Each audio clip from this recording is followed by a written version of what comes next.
I called a furnace technician while my wife Cynthia was in Atlanta. An hour later, he texted me. "Sir, there is a locked door behind your storage shelves. Who is inside?" Confused, I replied. "What door?" "We do not have any locked rooms. Sir, I can hear breathing inside and there are 4 padlocks from the outside." I called the police. Before I continue this story, let me know where you are watching from in the comments below. Hit like and subscribe if you have ever been betrayed by the people you trusted most. My name is Harold. I am 72 years old and a former structural engineer. I slammed on the brakes, the tires of my truck screeching against the asphalt of my own driveway. Flashing red and blue lights already bathed my suburban home in a chaotic, terrifying glow. 4 police cruisers were parked haphazardly across the lawn. I threw the door open and sprinted toward the entrance. My heart hammered against my ribs with the force of a wrecking ball. The heavy oak front door stood wide open. Inside, chaos reigned. I pushed past 2 uniformed officers in the hallway, my eyes frantically searching for Dexter, the furnace technician I had hired just that morning. I found him standing near the kitchen island, his face pale and his hands shaking as he pointed toward the basement door. The basement door was shattered, its hinges splintered from the frame by police battering rams. I rushed toward the top of the stairs, but a massive police officer blocked my path. "Stay back, sir," he commanded, his hand resting instinctively on his utility belt. Through the gap, the smell hit me first. It was a suffocating stench of ammonia decay and stale air. For 2 years, my wife Cynthia had strictly forbidden me from going down there. She claimed a severe toxic mold infestation had taken over the foundation. She brought me fabricated inspection reports and insisted she had hired specialists to seal it off completely to protect my respiratory health. I trusted her implicitly. I was a structural engineer who had spent 40 years building commercial skyscrapers, yet I never questioned the structural integrity of my own home or the words of my wife of 4 decades. Heavy footsteps pounded up the wooden stairs. 2 paramedics emerged from the darkness of the basement carrying a stretcher. My breath caught in my throat. Lying on that stretcher was a frail, emaciated figure. Her skin was translucent, clinging to her fragile bones like wet parchment. A rusty makeshift oxygen tank was strapped to the side of the stretcher and forcing air into her collapsed lungs through a dirty plastic tube. I stared in absolute horror.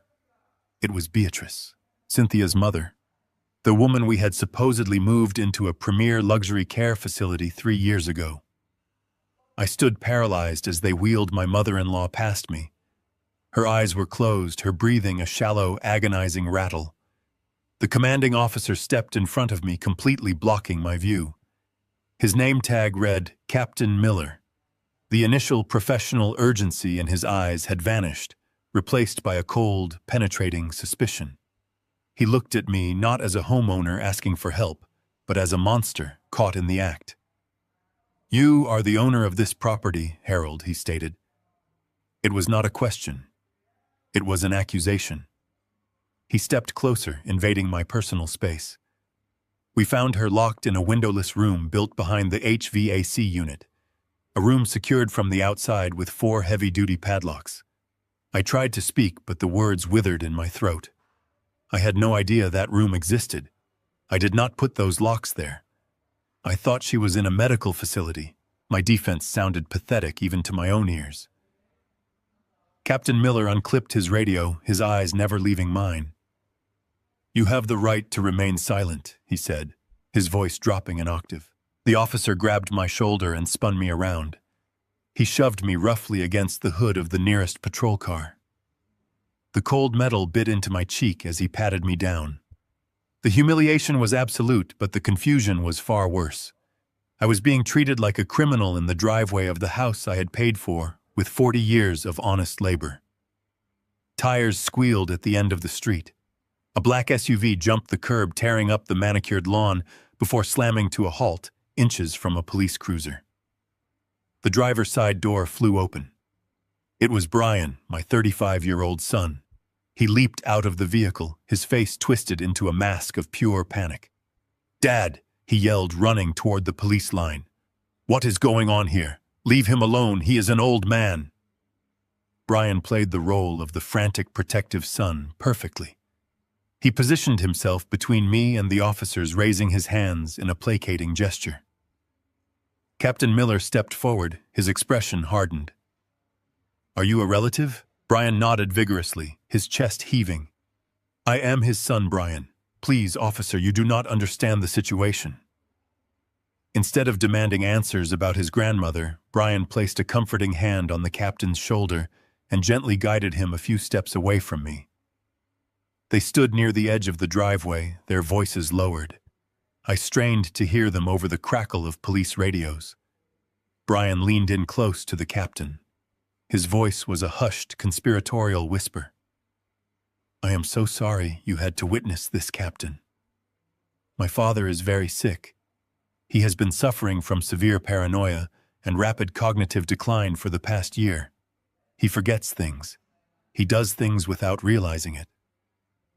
I felt a physical blow to my chest. Paranoia. Cognitive decline.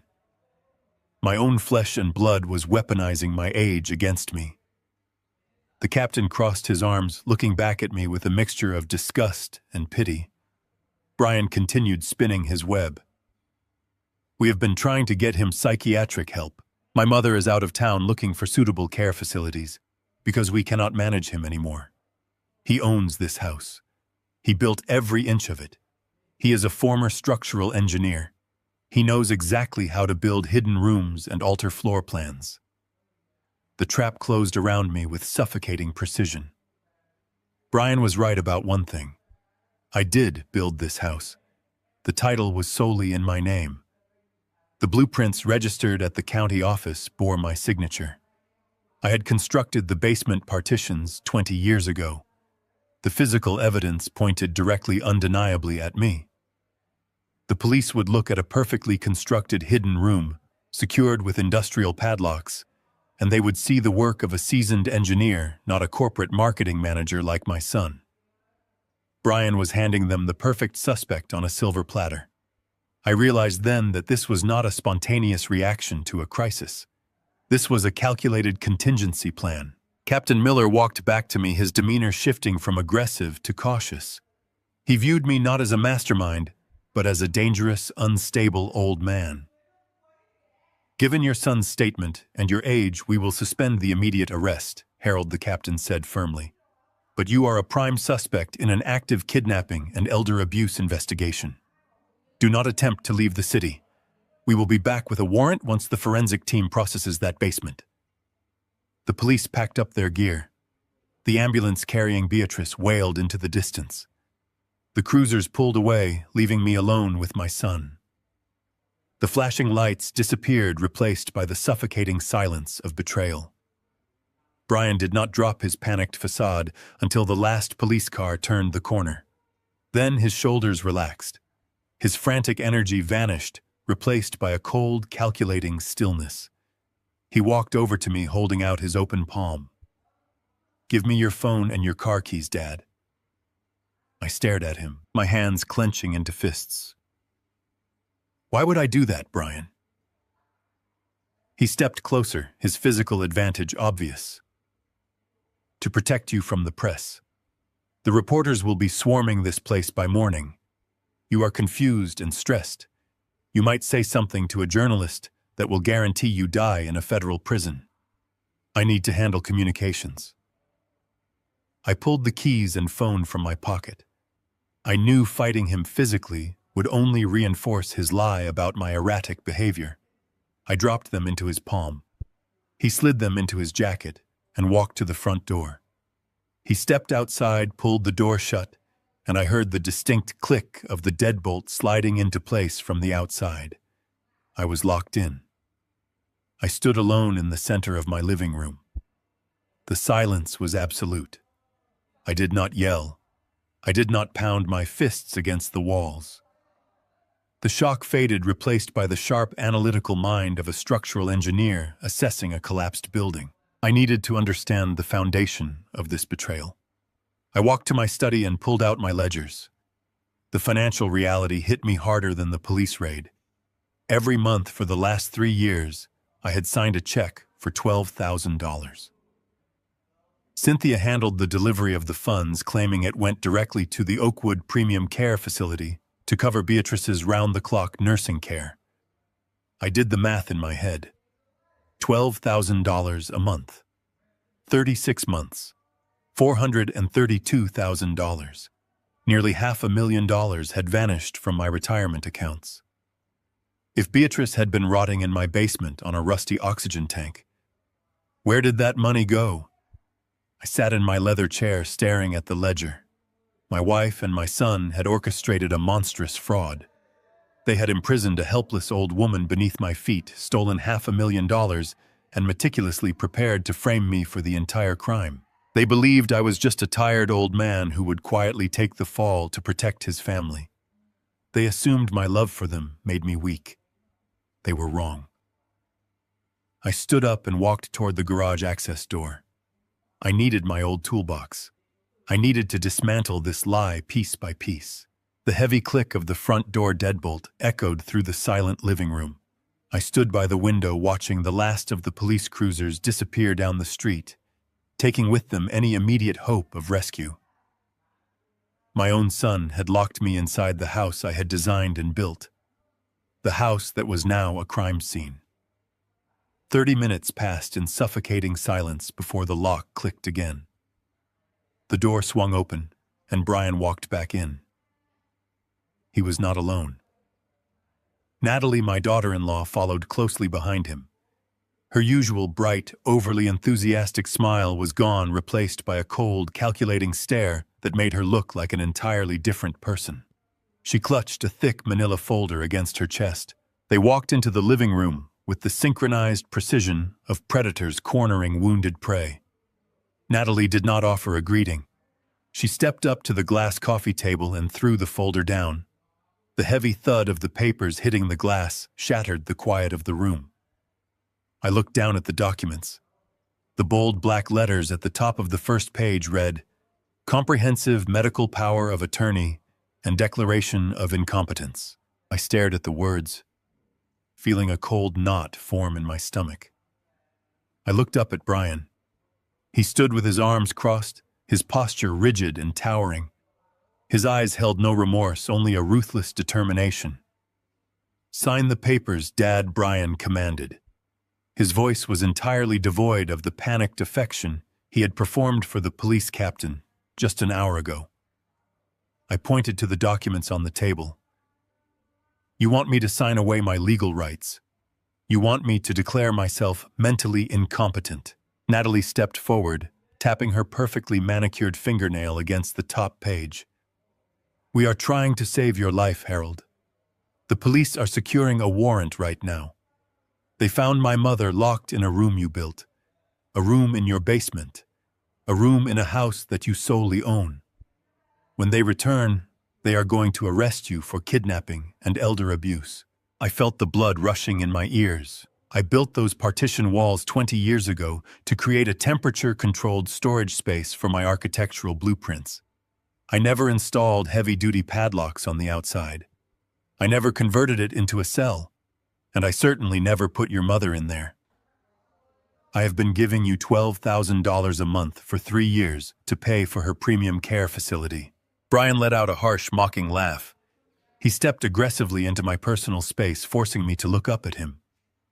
"And where is the proof of that, Dad? You wrote those checks to a holding company, a company that you cannot prove we control. The police will look at the financial records and see an old, confused man throwing his money away. They will look at the basement and see a prison constructed by a master structural engineer. Who do you think they will believe?" The sheer audacity of his threat left me temporarily speechless. They had not just stolen my money. They had weaponized my entire life against me. They had used my hard-earned savings to fund their lifestyle while keeping a frail old woman locked beneath my feet. And now they were using my professional expertise to frame me for their atrocities. "If you do not sign these papers," Brian continued, his voice rising in volume, "you will go to federal prison. You are 72 years old. You will not survive a year behind bars. You will die in a concrete cell, stripped of everything you own, surrounded by violent criminals. Natalie picked up a silver pen and held it out to me. Her expression was devoid of any human empathy. If you sign this, Harold, we can tell the authorities that you are suffering from severe dementia. We can tell them that you locked my mother down there in a state of paranoid confusion and forgot about her. As your legally appointed guardians, we will intervene. We will have you placed in a private psychiatric facility. You will avoid prison, and we will take over the management of your estate to pay for your care. I looked at the silver pen in her hand. It was the same pen I had gifted Brian when he graduated from college. I paid his tuition in full, so he would start his adult life debt-free. I bought Natalie her luxury sedan as a wedding present. I had poured my lifeblood into giving them a foundation of absolute security. In return, they were offering me a choice between a federal penitentiary and a locked psychiatric ward. They wanted me to voluntarily erase my own identity. By signing that document, I would cease to be a citizen. I would become property. They would gain absolute legal authority over my house, my bank accounts, and my investments. They would liquidate everything I had worked for, use the money to cover up their crimes, and leave me to rot in an asylum drugged into submission, so I could never tell the truth. I did not put those locks on that door. I stated my voice steady, despite the hurricane of betrayal tearing through my chest. I did not lock Beatrice in the dark. The police will find out who bought those padlocks. They will find out who has been feeding her. Brian grabbed me by the collar of my shirt. The sudden violence of his movement caught me off guard. He shoved me backward. I hit the edge of the sofa and collapsed onto the cushions. My shoulder flared with sharp pain, but I refused to break eye contact. "You arrogant old fool," Brian spat, leaning over me. "You think you have time for an investigation. You think you have a house to defend. I remortgaged this property 6 months ago. I forged your signature. I drained the equity to cover my investment losses. You have nothing. You are a penniless, senile old man sitting in a house the bank is about to foreclose on." The air vanished from the room. My house, the sanctuary I had paid off entirely 10 years ago, was gone. The security I thought I possessed was a meticulously crafted illusion. They had stripped me bare before I even knew a war had begun. I looked at Natalie. She stood there completely unfazed by her husband, physically assaulting a man twice his age. She simply placed the pen on top of the legal documents. "We are leaving now to meet with our lawyer," Natalie said coldly. "We are going to prepare the involuntary commitment order. When the police return with their warrant, we will hand them these signed papers, or we will hand them you. You have 2 hours to decide how you want to spend the rest of your miserable life." Brian turned away from me with a look of absolute disgust. He walked to the front door, Natalie trailing behind him. They stepped out into the bright afternoon sun. The heavy oak door slammed shut. The deadbolt engaged with a loud, definitive crack. I sat alone on the sofa, feeling the throbbing pain in my shoulder where Brian had shoved me. My chest heaved as I stared at the legal documents resting on the glass table. The stark black ink seemed to mock me. They expected me to panic. They expected the weight of their monumental betrayal and the terrifying threat of federal prison to completely crush my spirit.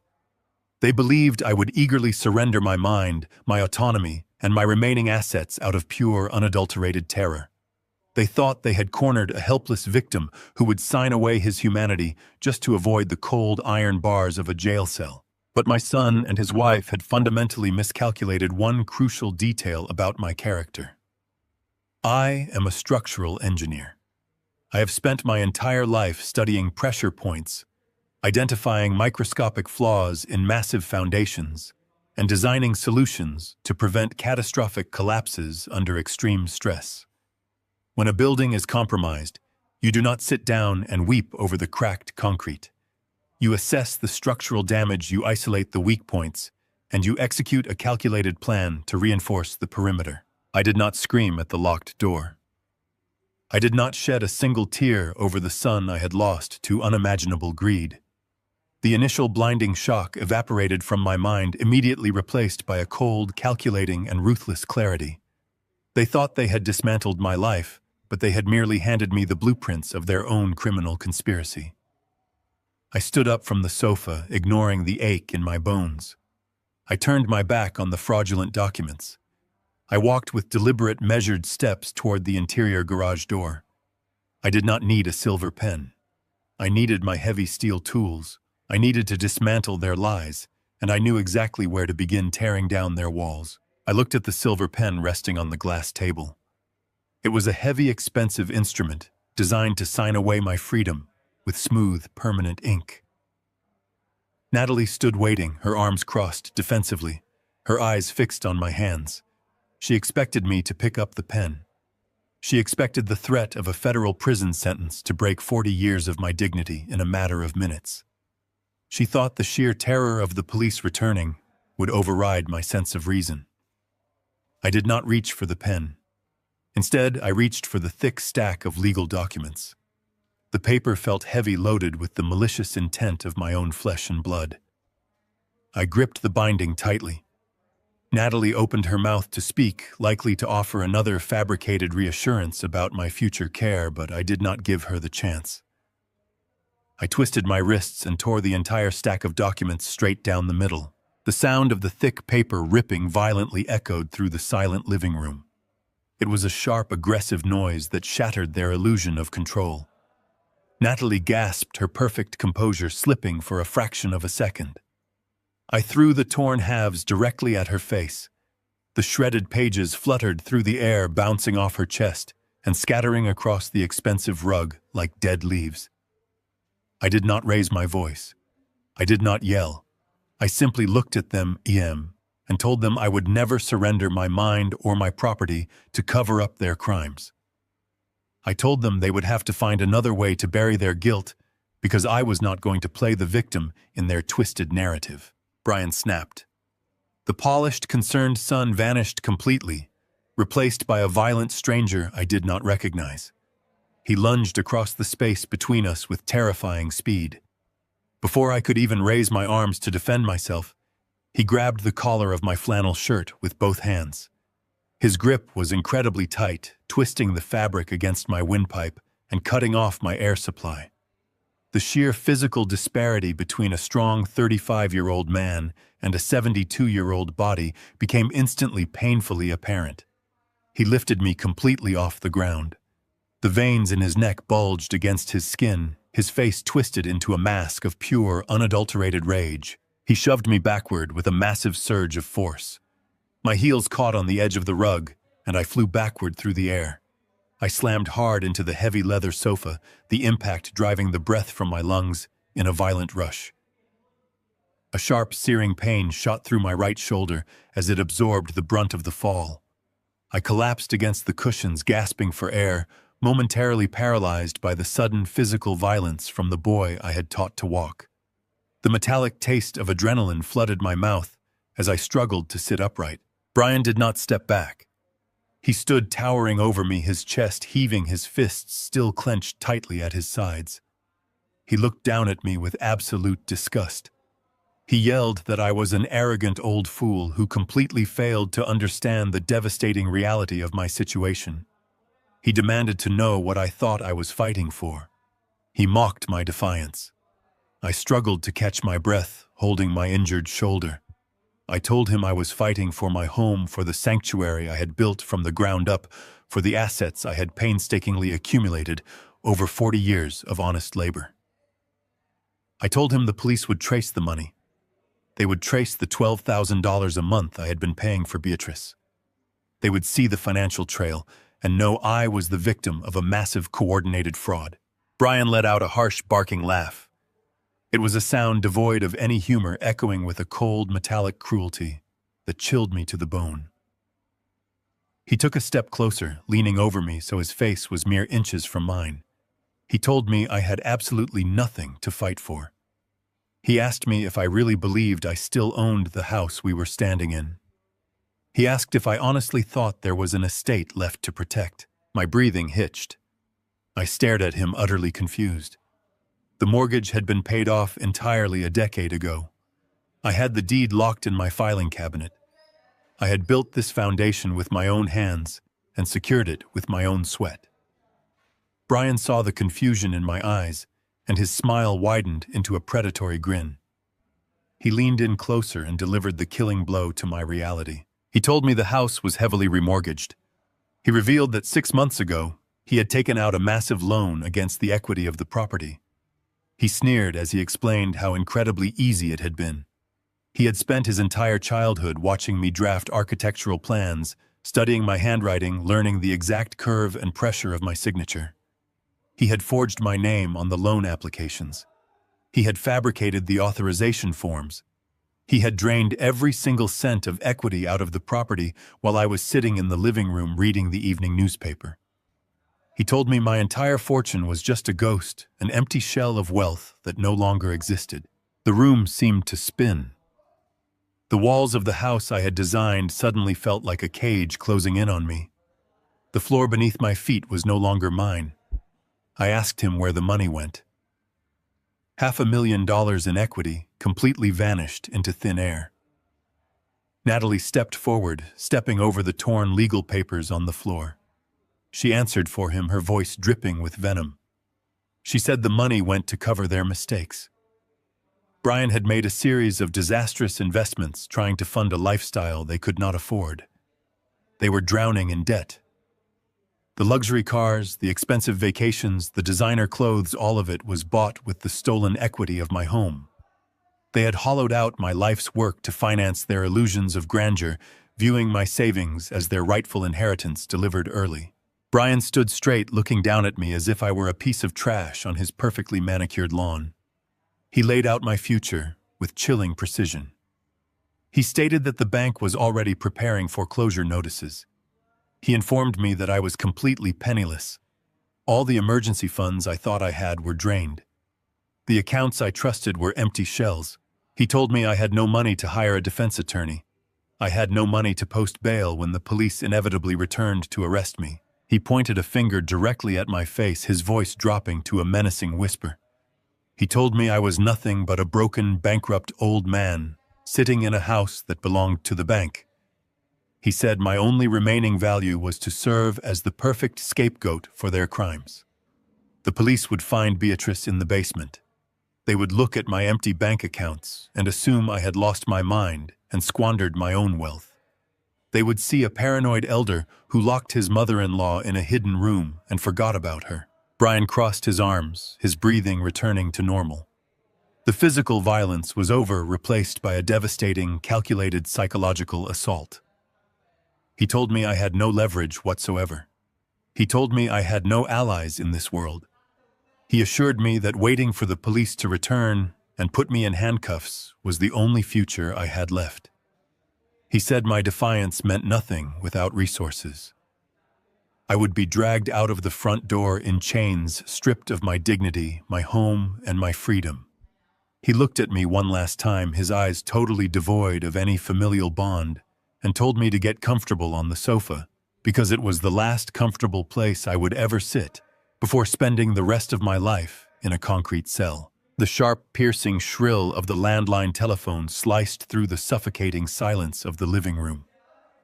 I remained frozen on the leather sofa, my breathing shallow, the throbbing pain in my shoulder, a constant reminder of the physical assault I had just endured. Brian paused halfway to the front door. He exchanged a knowing glance with Natalie before turning back toward the mahogany side table where the phone rested. He did not ask if I wanted to answer it.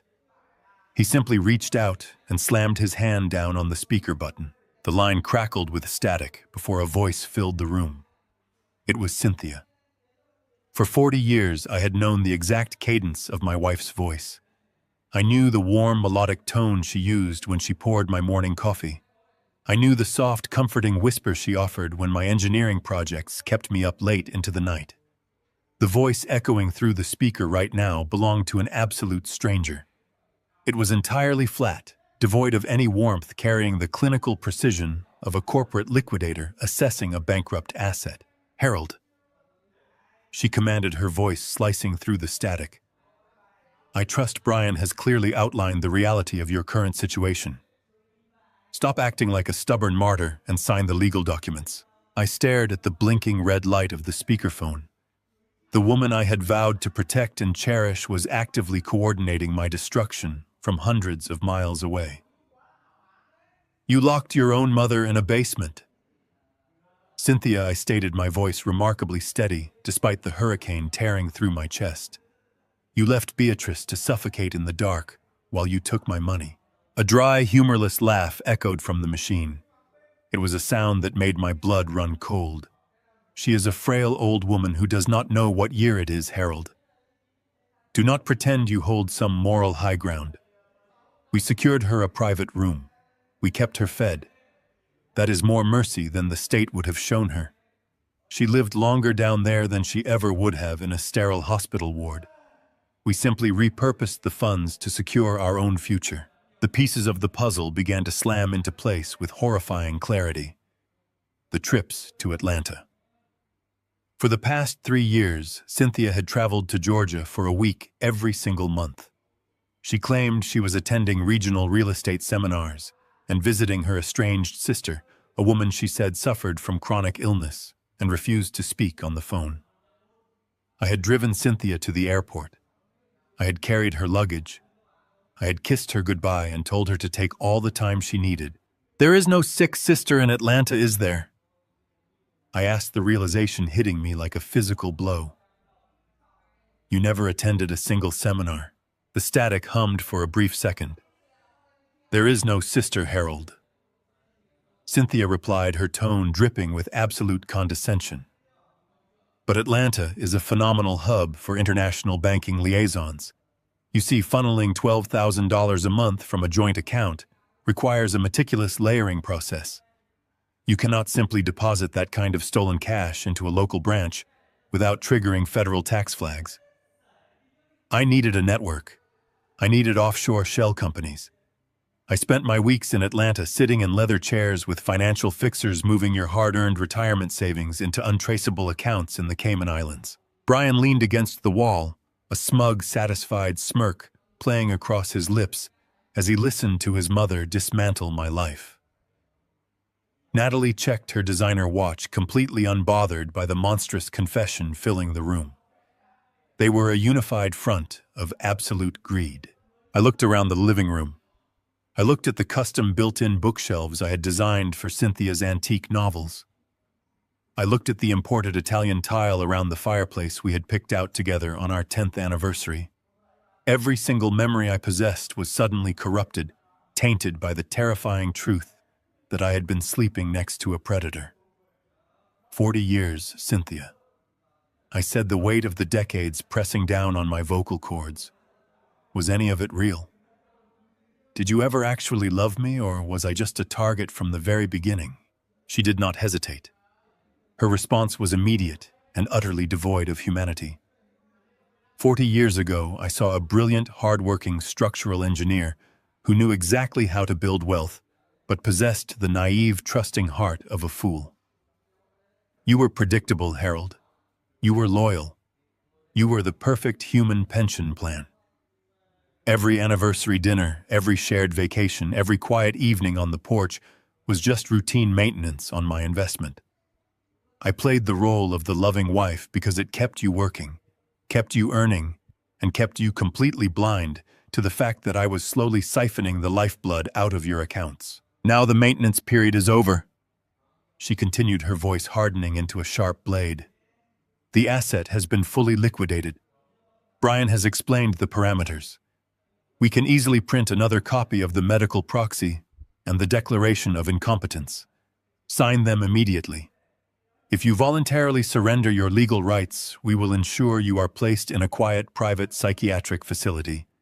You will have a comfortable bed and 3 meals a day. If you refuse, if you try to fight us in court, I will personally guarantee that the prosecutor seeks the maximum federal sentence for the kidnapping and torture of my mother.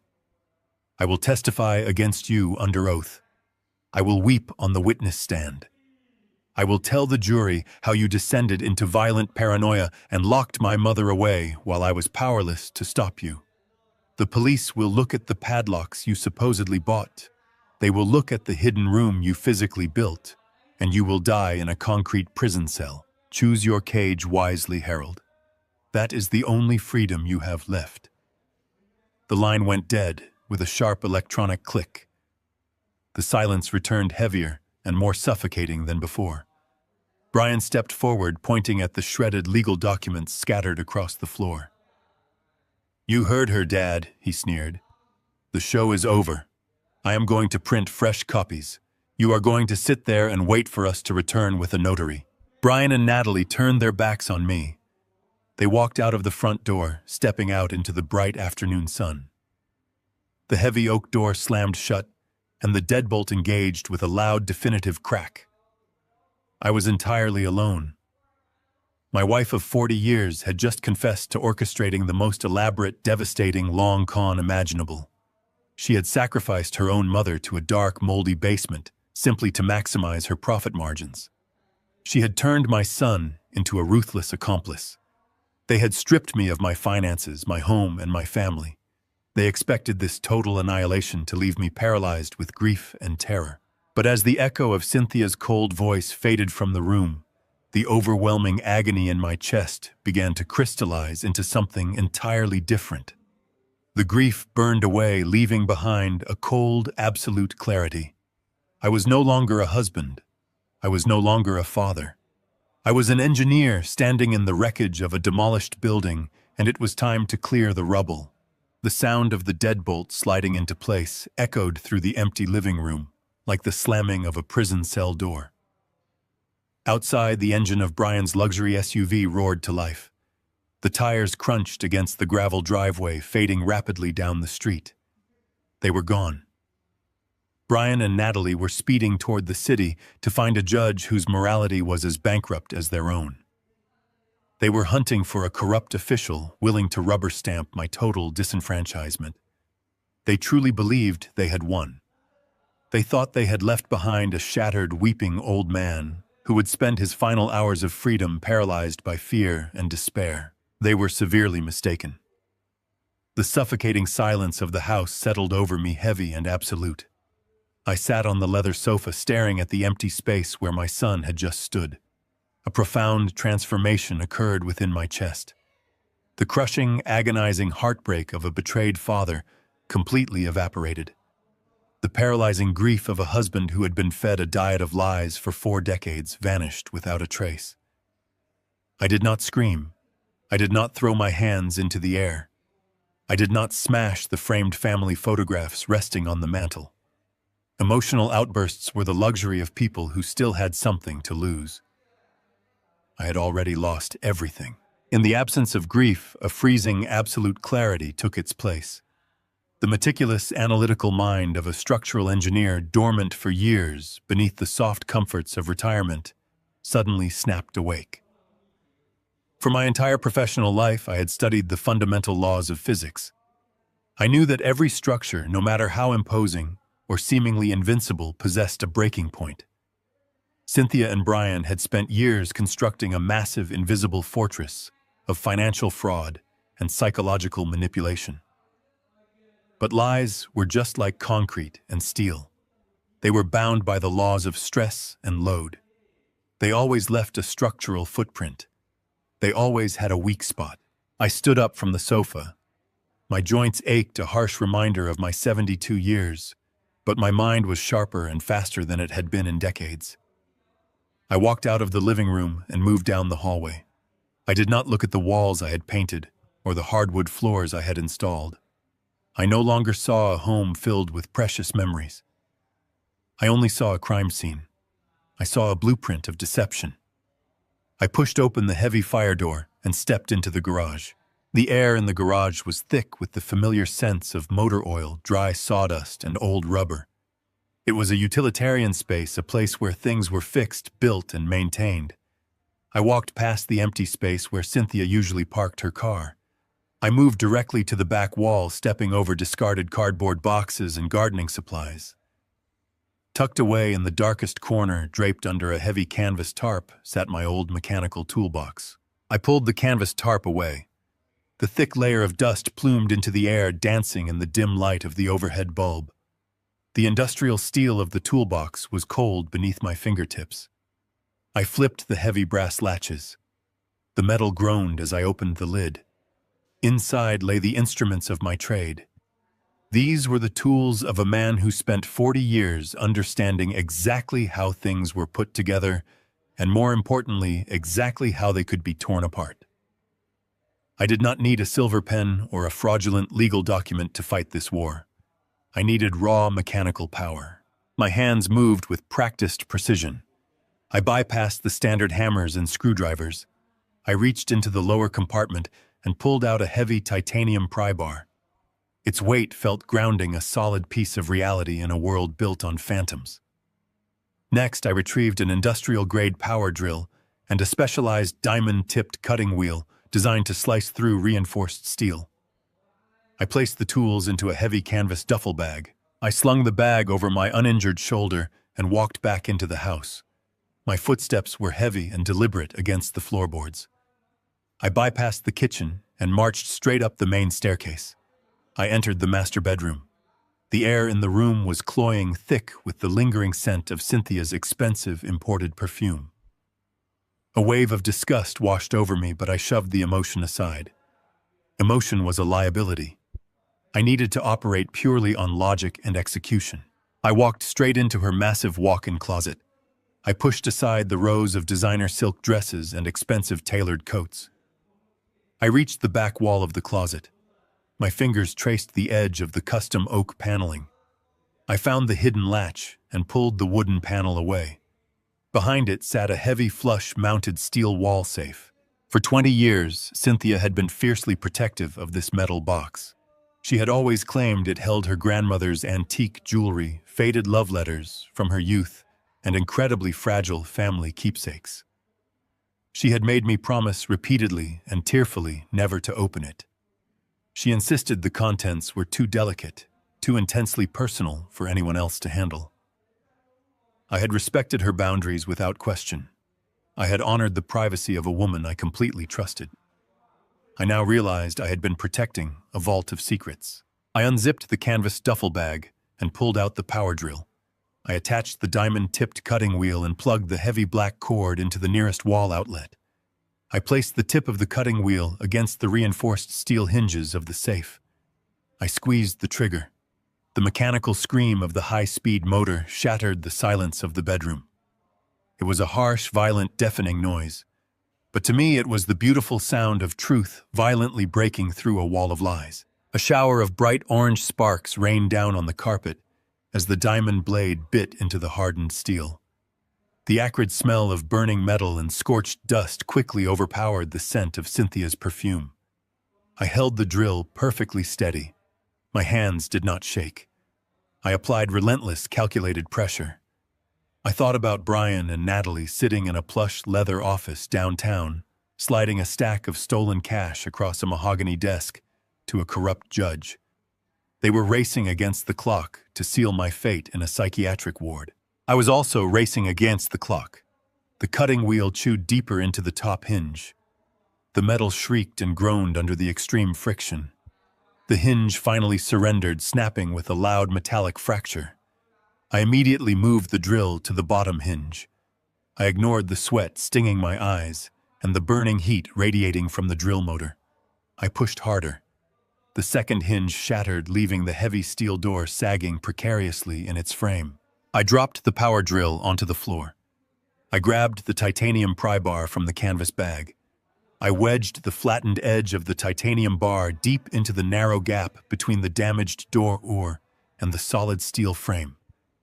I gripped the heavy bar with both hands. I planted my boots firmly against the wall, braced my legs, and threw my entire body weight backward. The safe fought back. The internal locking mechanisms groaned, resisting the immense pressure, fighting desperately to keep the dark secrets buried. I adjusted my grip and pulled again, applying maximum leverage. The thick steel locking bolts snapped one by one. The sounds echoed like gunshots in the confined space of the closet. The heavy, mutilated steel door completely gave way. It swung outward violently, crashing against the wooden shelves. The impenetrable sanctuary of my wife's deception was finally breached. I dropped the pry bar and stared into the dark rectangular cavity. I reached my hand inside the shadow. The hunt for the absolute truth had officially begun. The heavy, shattered steel door of the wall safe hit the closet floor with a dull thud, crushing several pairs of Cynthia's designer shoes beneath it. The acrid smell of burnt metal and ozone hung thick in the air, a stark contrast to the sterile, expensive fragrances that usually defined this room. I dropped the titanium pry bar onto the carpet. The physical exertion of forcing the safe open had sent a jolt of adrenaline through my system, temporarily masking the sharp, throbbing ache in my shoulder. My breath came in heavy, ragged gasps, but my mind remained entirely focused. I stepped over the ruined metal door and reached into the dark, rectangular cavity hidden behind the oak paneling. For 20 years, Cynthia had spun elaborate tales about the delicate, irreplaceable treasures locked inside this vault. She spoke of her grandmother's fragile, antique jewelry, sentimental family heirlooms, and deeply personal letters she claimed were too intimate for anyone else to ever see. I had respected her boundaries without question. I had believed her lies implicitly. My fingers brushed against a stack of thick, heavy paper. There were no velvet jewelry boxes. There were no bundles of faded ribbon-tied letters. There were no fragile family keepsakes. I pulled the stack out into the light of the walk-in closet. The truth, stripped of all sentimentality, stared back at me in stark, unforgiving black ink. I held a massive collection of bank statements bound tightly with heavy rubber bands. The logos printed at the top of the documents did not belong to any local financial institution. They bore the insignias of offshore banks. Banks located in the Cayman Islands. Banks renowned for their strict confidentiality laws and their ability to shield assets from domestic scrutiny. I carried the stack of statements out of the closet and dropped them onto the center of our king-sized bed. I turned on the bedside lamp, casting a harsh, bright light over the documents. I sat on the edge of the mattress and began to sort through them, my structural engineer's mind, automatically analyzing the data, searching for the underlying framework of Cynthia's massive deception. The pattern emerged with devastating clarity within minutes. The statements dated back exactly 3 years. 3 years was the precise timeline of Beatrice's supposed relocation to the Oakwood Premium Care Facility. It was the exact moment I had begun writing a monthly check for $12,000 to a holding company Cynthia claimed managed the facility's billing. I traced the numbers with a trembling finger. Every single month, a deposit matching that exact amount appeared in these offshore accounts. $12,000. Month after month. Year after year. The money had never gone to a medical facility. It had never paid for a team of specialized nurses or premium health care. The holding company was nothing but a sophisticated shell, a financial funnel designed to route my hard-earned retirement savings directly into these untraceable Cayman Island accounts. I stared at the staggering total accumulating at the bottom of the most recent statement. Nearly $500,000 sat offshore, safely insulated from my reach, while the woman it was meant to care for lay rotting in a makeshift cell in my basement, breathing through a rusty oxygen tank. The sheer calculated malice of the operation was staggering. Cynthia had not simply made a series of bad investments like Brian claimed. She had not panicked under financial pressure. She had executed a meticulously planned long-term embezzlement scheme. She had weaponized her own mother's deteriorating health, turning a frail, helpless woman into a highly profitable silent captive. She had converted Beatrice's suffering into a lucrative revenue stream, all while playing the role of a devoted, grieving daughter. I picked up another stack of documents hidden beneath the bank statements. These were legal briefs, heavily redacted, bearing the seal of an international asset management firm based in Atlanta. The pieces of the puzzle locked together with sickening precision. Cynthia's monthly trips to Georgia, the seminars she supposedly attended, the chronically ill sister she claimed to be visiting. It was all a meticulously constructed facade. She had been traveling to Atlanta to meet with financial fixers, the architects of this offshore labyrinth. They were the ones who had set up the shell companies, managed the transfers, and ensured the stolen funds vanished without a trace. A profound, chilling realization washed over me. The woman I had shared a bed with for 40 years did not exist. The Cynthia I knew was a carefully curated persona, a mask worn by a ruthless predator. She had looked me in the eyes every month, accepted a check representing my life's work, and calmly deposited it into her secret hoard, all while knowing her mother was locked in darkness just a few feet below us. I gathered the statements and the legal briefs, my hands no longer shaking. The paralyzing shock of the initial betrayal had completely burned away. The crushing, agonizing heartbreak of a father and a husband had been entirely incinerated by the sheer magnitude of their cruelty. I did not feel sorrow. I did not feel fear. I felt a cold, absolute resolve hardening in my chest like cooling concrete. They had stolen my money. They had tortured an innocent woman. They had attempted to strip me of my sanity, my home, and my freedom. They believed they had executed the perfect crime. They believed my age and my love for them made me a weak, compliant victim. They thought I would quietly accept a life sentence in a psychiatric ward just to avoid the humiliation of a public trial. They had severely miscalculated. I looked at the offshore bank statements resting on the bed. These documents were not just evidence of a crime. They were the key to dismantling their entire operation. Cynthia and Brian had built their fraudulent empire on the assumption of my absolute ignorance. They believed these accounts were impenetrable, shielded by international law and complex financial layering. But they had made a critical structural error. They had left the blueprints in my house. I knew they were currently sitting in a lawyer's office, desperately trying to secure a fraudulent order of incompetence before the police returned with a warrant. They were relying on speed and intimidation to finalize their takeover. I needed to move faster. I needed to strike a devastating blow to the foundation of their conspiracy before they could even finalize the paperwork. I gathered every single document from the bed and placed them securely into a heavy leather briefcase. I zipped it shut, the sound sharp and definitive in the quiet bedroom. The pain in my shoulder throbbed, but I ignored it.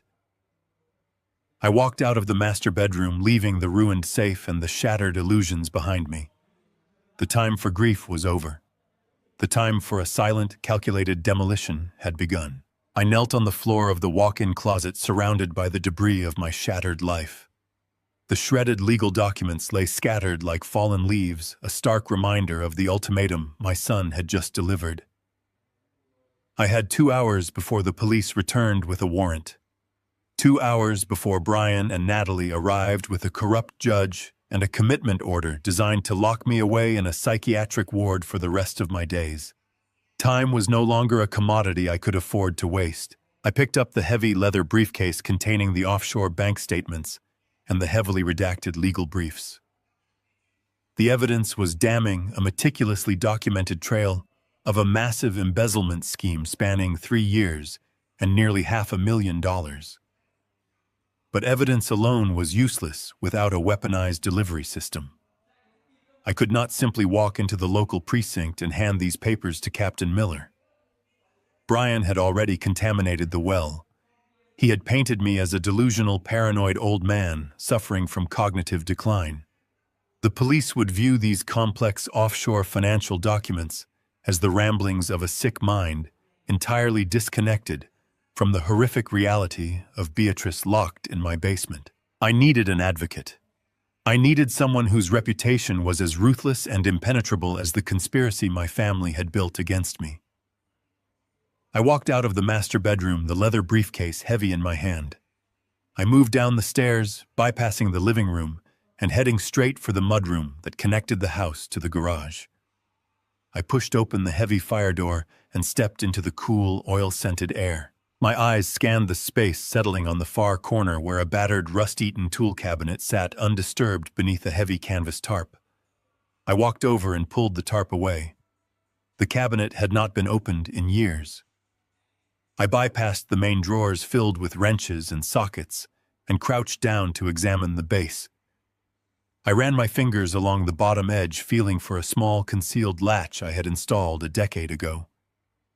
I found the groove pressed upward, and a false panel popped open, revealing a hidden compartment no larger than a cigar box. Inside sat a cheap prepaid disposable cell phone. It was completely untraceable, unconnected to my name, my address, or any of my established financial accounts. I had purchased it years ago for emergencies, a habit born from decades of working on remote, hazardous construction sites, where communication lines were unreliable at best. I pulled the small plastic device from its hiding place. I pressed the power button. The screen flickered to life, the battery indicator showing a full charge. I sat on a wooden crate in the center of the garage, the briefcase resting on my knees. I flipped the phone open and punched in a number I had memorized over 30 years ago. A number belonging to a man who owed me a debt that could never truly be repaid. The line rang twice before a voice answered. It was a voice that commanded absolute authority, sharp and precise as a scalpel. Oliver speaking, the voice stated. "Oliver, it is Harold. I need your help." The line fell silent for a fraction of a second. Oliver was a man who did not express surprise, but I knew the sound of my voice was entirely unexpected. 30 years ago, Oliver was a young, ambitious defense attorney, drowning in massive gambling debts and facing disbarment. He was cornered, desperate, and entirely alone. I had paid off his debts, leveraged my professional contacts to protect his license, and given him a second chance at a life he was actively destroying.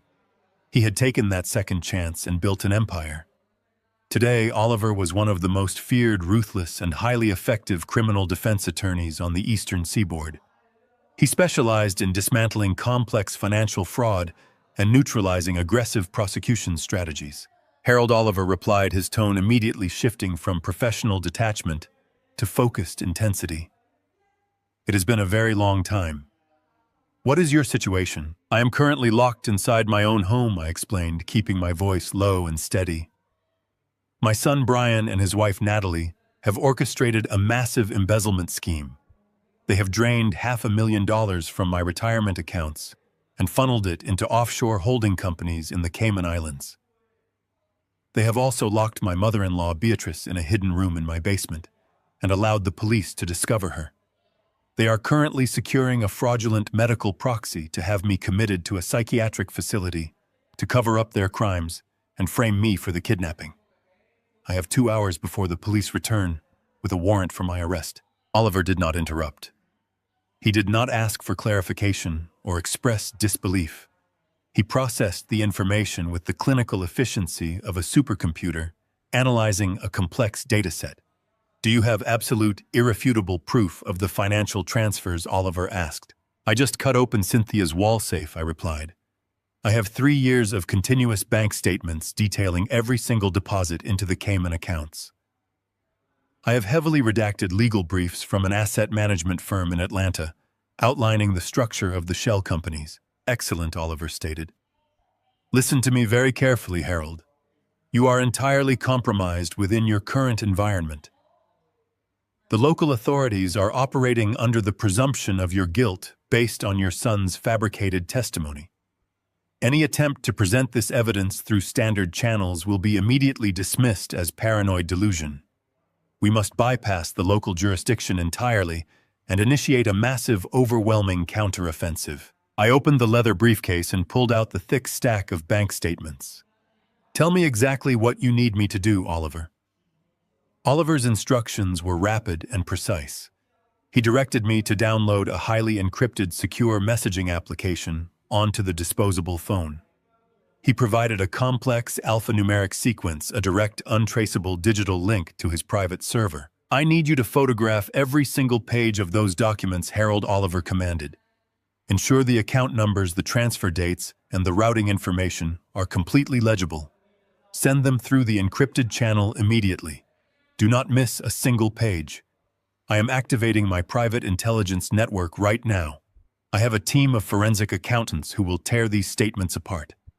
We will trace the exact flow of the stolen funds and identify every individual involved in the creation of those shell companies." I engaged the camera on the disposable phone and began photographing the documents, moving with methodical speed. The flash illuminated the dark garage, capturing the stark reality of Cynthia's betrayal.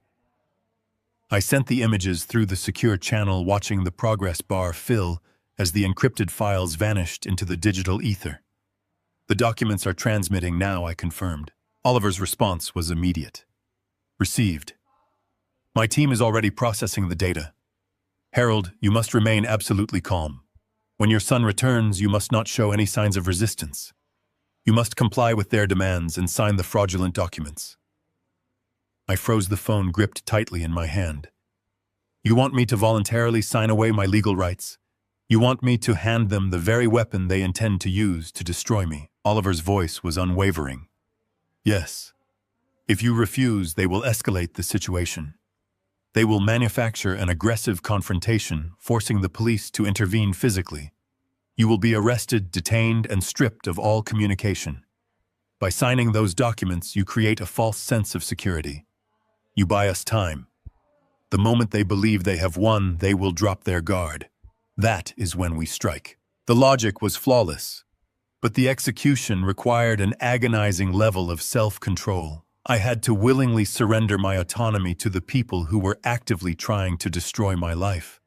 I had to look into the eyes of my treacherous son and hand him the key to my own destruction. I understand, I said, my voice barely above a whisper. I will sign the papers. Oliver did not offer false reassurance. Good. I am dispatching a team of federal agents to your location. We are bypassing the local police entirely. This is now a federal investigation involving international wire fraud, elder abuse, and severe financial exploitation. They will arrive shortly after your son returns. Hold your ground, Harold. The cavalry is coming. The line went dead. I closed the disposable phone and slipped it back into my pocket. I packed the offshore bank statements and the legal briefs back into the leather briefcase. I shoved the briefcase deep under the pile of discarded cardboard boxes, ensuring it was completely hidden from view. I walked out of the garage and returned to the living room. I sat down on the leather sofa exactly where Brian and Natalie had left me. I stared at the torn pieces of the fraudulent medical proxy scattered across the rug. I knew what I had to do. I had to perform the most critical acting role of my entire life. I had to play the part of a defeated, terrified old man who had finally surrendered to the inevitable. I took a deep breath, steeling my nerves against the impending confrontation. I was ready. The trap was set. All I had to do was wait for the rats to return to the maze. 6 hours stretched out like a vast and frozen wasteland. The sun had long since dipped below the horizon, casting the living room into deep, suffocating shadows. I did not turn on the lights. I remained perfectly still on the leather sofa, the silence of the empty house pressing against my ears. Every creak of the settling floorboards, every distant hum of a passing car, amplified the agonizing anticipation. I was a man suspended between two lives. Behind me lay 40 years of carefully orchestrated illusions, a marriage built on a foundation of shifting sand, and a son whose love was merely a performance for profit. Ahead of me lay a war I never wanted to fight, but absolutely refused to lose. My shoulder throbbed with a dull, rhythmic ache from Brian's assault, a physical anchor tethering me to the brutal reality of my situation. I focused on that pain. I let it sharpen my senses, clearing away the lingering fog of emotional devastation. There was no room left for heartbreak. Heartbreak was a luxury for the defeated. I needed the cold, unyielding precision of an engineer analyzing a catastrophic structural failure. The sudden sharp vibration of the disposable cell phone in my pocket shattered the quiet darkness. It was exactly 6 hours since my conversation with Oliver. I pulled the small plastic device from my jacket. The harsh glare of the screen illuminated my hands. A single notification blinked on the encrypted messaging application. It was a file transfer from Oliver. The message attached was brief, completely devoid of any unnecessary pleasantries. The fortress has a glass foundation, Harold. Review the dossier. I tapped the screen to initiate the download. The progress bar crawled forward, pulling a massive compilation of highly classified forensic data into the secure inbox. I walked into the kitchen, turned on the small overhead light, and placed the phone flat on the granite counter. I poured myself a glass of cold water, my hands remarkably steady and resolute. When the download finally completed, I opened the encrypted dossier. The first document was a comprehensive executive summary drafted by Oliver's lead forensic accountant. The language was clinical and exact, detailing the precise mechanics of the financial execution Cynthia and Brian had carried out against me. The numbers themselves were staggering, but it was the methodology that demanded my absolute attention. Oliver had managed to intercept and analyze the $500,000 mortgage agreement that Brian had weaponized against me earlier that afternoon. The document was a masterpiece of legal deception, a predatory loan secured against the total equity of the home I had built with my own sweat and labor. But Oliver's team had not stopped at a superficial review.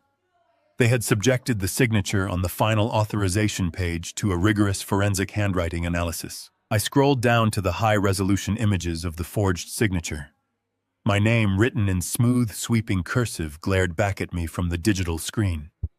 To the untrained eye, the forgery was absolutely flawless. It possessed the exact slant of my capital letters, the familiar looping connection between my first and last name.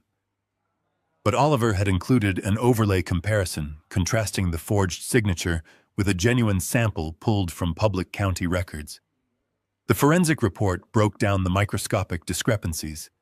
The pressure applied to the digital stylus was entirely inconsistent with my natural motor functions. The hesitation marks on the downward strokes revealed a conscious, deliberate effort to mimic rather than a fluid organic movement. Reading the detailed breakdown, a specific chilling memory surfaced from the deepest depths of my mind. I remembered sitting at my drafting table in the garage years ago, surrounded by complex architectural blueprints and heavy tracing paper. Brian, barely a teenager at the time, would sit beside me for hours on end. He would watch me sign off on structural approvals, asking detailed questions about the specific pens I used and the exact way I anchored my wrist against the desk. I had been so immensely proud. I genuinely thought my son was admiring his father's profession, taking an earnest interest in the meticulous nature of my work. Now that beautiful memory twisted into something entirely grotesque. He had not been admiring me. He had been studying me. He had been mapping the exact biomechanics of my signature, treating my personal identity like a complex combination lock he was determined to crack. He had spent his formative years mastering the art of stealing my name. The emotional impact of this terrible realization threatened to resurface, but I forcefully pushed it back down. The grief was desperately trying to find a way in, but I sealed the cracks in my armor. I scrolled past the handwriting analysis and moved into the deeper financial tracking. Oliver's private intelligence network had performed a spectacular feat of digital excavation. The $500,000 of stolen home equity had not simply vanished into the ether. It had been electronically wired into a domestic holding account, then immediately dispersed through a highly complex series of rapid automated transfers designed to confuse traditional banking algorithms. The money had bounced through 3 different domestic accounts before finally landing in a newly established corporate trust overseas. This was the offshore shell company Cynthia had bragged about on the phone. This was the impenetrable Cayman Islands fortress she believed would shield them from any legal consequences or federal scrutiny. I braced myself as I opened the final section of the dossier, the corporate registry documents Oliver had miraculously managed to unearth. I fully expected to find a convoluted labyrinth of anonymous proxy directors, phantom shareholders, and untraceable offshore post office boxes. I expected to face a frustrating, protracted legal battle just to prove their basic connection to the stolen funds. Instead, what I saw on the glowing screen made me let out a sharp, breathless exhale. The corporate trust registered in the Cayman Islands was named CB Holdings. The primary beneficiaries and listed directors of the trust were not anonymous phantom entities. The names printed on the official registry documents, displayed in clear, undeniable text, were Cynthia and Brian. I stared at the screen, reading the names over and over again, completely stunned by the sheer, unadulterated magnitude of their arrogance. They had not used proxy directors. They had not hidden behind impenetrable layers of anonymous corporate veils. They had registered the offshore shell company containing my stolen life savings directly under their own legal names. They had executed a highly sophisticated multi-layered embezzlement scheme, only to leave massive glowing financial footprints directly at the finish line. The sheer audacity of it was breathtaking. For a long moment, I could not comprehend how two people capable of orchestrating such a complex, devastating betrayal could make such a colossal amateur mistake. But as the heavy silence of the kitchen pressed in around me, the true nature of their strategy became glaringly obvious. It was not a mistake born of stupidity or incompetence. It was a fatal error born of absolute, unchecked arrogance. Cynthia and Brian never expected anyone to investigate the Cayman accounts because they never expected me to survive the psychological demolition they had planned for me today. Their entire strategy relied on my total submission and mental collapse. They assumed the sudden shock of the betrayal, the devastating loss of my wealth, and the terrifying threat of federal prison would utterly break my spirit. They believed I would surrender quietly, sign the medical proxy, and fade away into a heavily medicated stupor in a locked psychiatric ward. In their minds, I was already a ghost. You do not need to hide stolen money from a ghost. You do not need to build complex legal barriers to protect yourself from a broken old man who has lost his mind and his freedom. They were so utterly confident in their ability to manipulate my reality that they felt completely comfortable putting their own names on the stolen vault. They believed they were untouchable gods operating far above the law, simply claiming what they felt was rightfully theirs. They had constructed a massive, terrifying fortress to keep the world out, but they had left the front door completely unlocked because they assumed the enemy inside would never have the strength to walk up the steps and turn the handle. I placed my hands flat on the cool granite counter. The final remnants of the man I used to be, the trusting husband, and the unconditionally loving father, completely faded away into nothingness. In their place stood a man armed with lethal information and a singular, highly destructive purpose. The throbbing pain in my shoulder, the aching betrayal in my chest, the sheer paralyzing terror of the morning, it all fused together and forged itself into a blindingly sharp weapon. Cynthia and Brian had handed me the absolute proof of their crimes wrapped in a neat bow of their own staggering hubris. They had given me the exact coordinates of their stolen financial empire. Oliver had provided the heavy ammunition, and now I had the clear, unobstructed target squarely in my sights. They thought they were dealing with a frightened, confused elderly man who would easily submit to their aggressive threats. They had completely forgotten who they were dealing with. I was a man who had spent his entire professional life calculating massive stress loads, identifying critical structural weaknesses, and bringing colossal constructions down to the ground with controlled, incredibly precise demolitions. I picked up the disposable phone from the counter. The screen cast a faint blue light across my face in the darkened room. I did not feel any fear regarding the corrupt judge they were currently trying to secure in the city. I did not care about the police warrant they were trying to initiate to have me locked away. Those were localized threats, minor hurdles in a much larger, all-encompassing war. I now possessed the undeniable documented proof of massive federal wire fraud, interstate embezzlement, and criminal conspiracy, all directly tied to their personal identities. The quiet, devastating silence of my house was no longer a symbol of my total defeat. It was the tense, electric calm before a catastrophic storm. The agonizing hunt for the truth was finally over. The demolition of their lives was about to begin.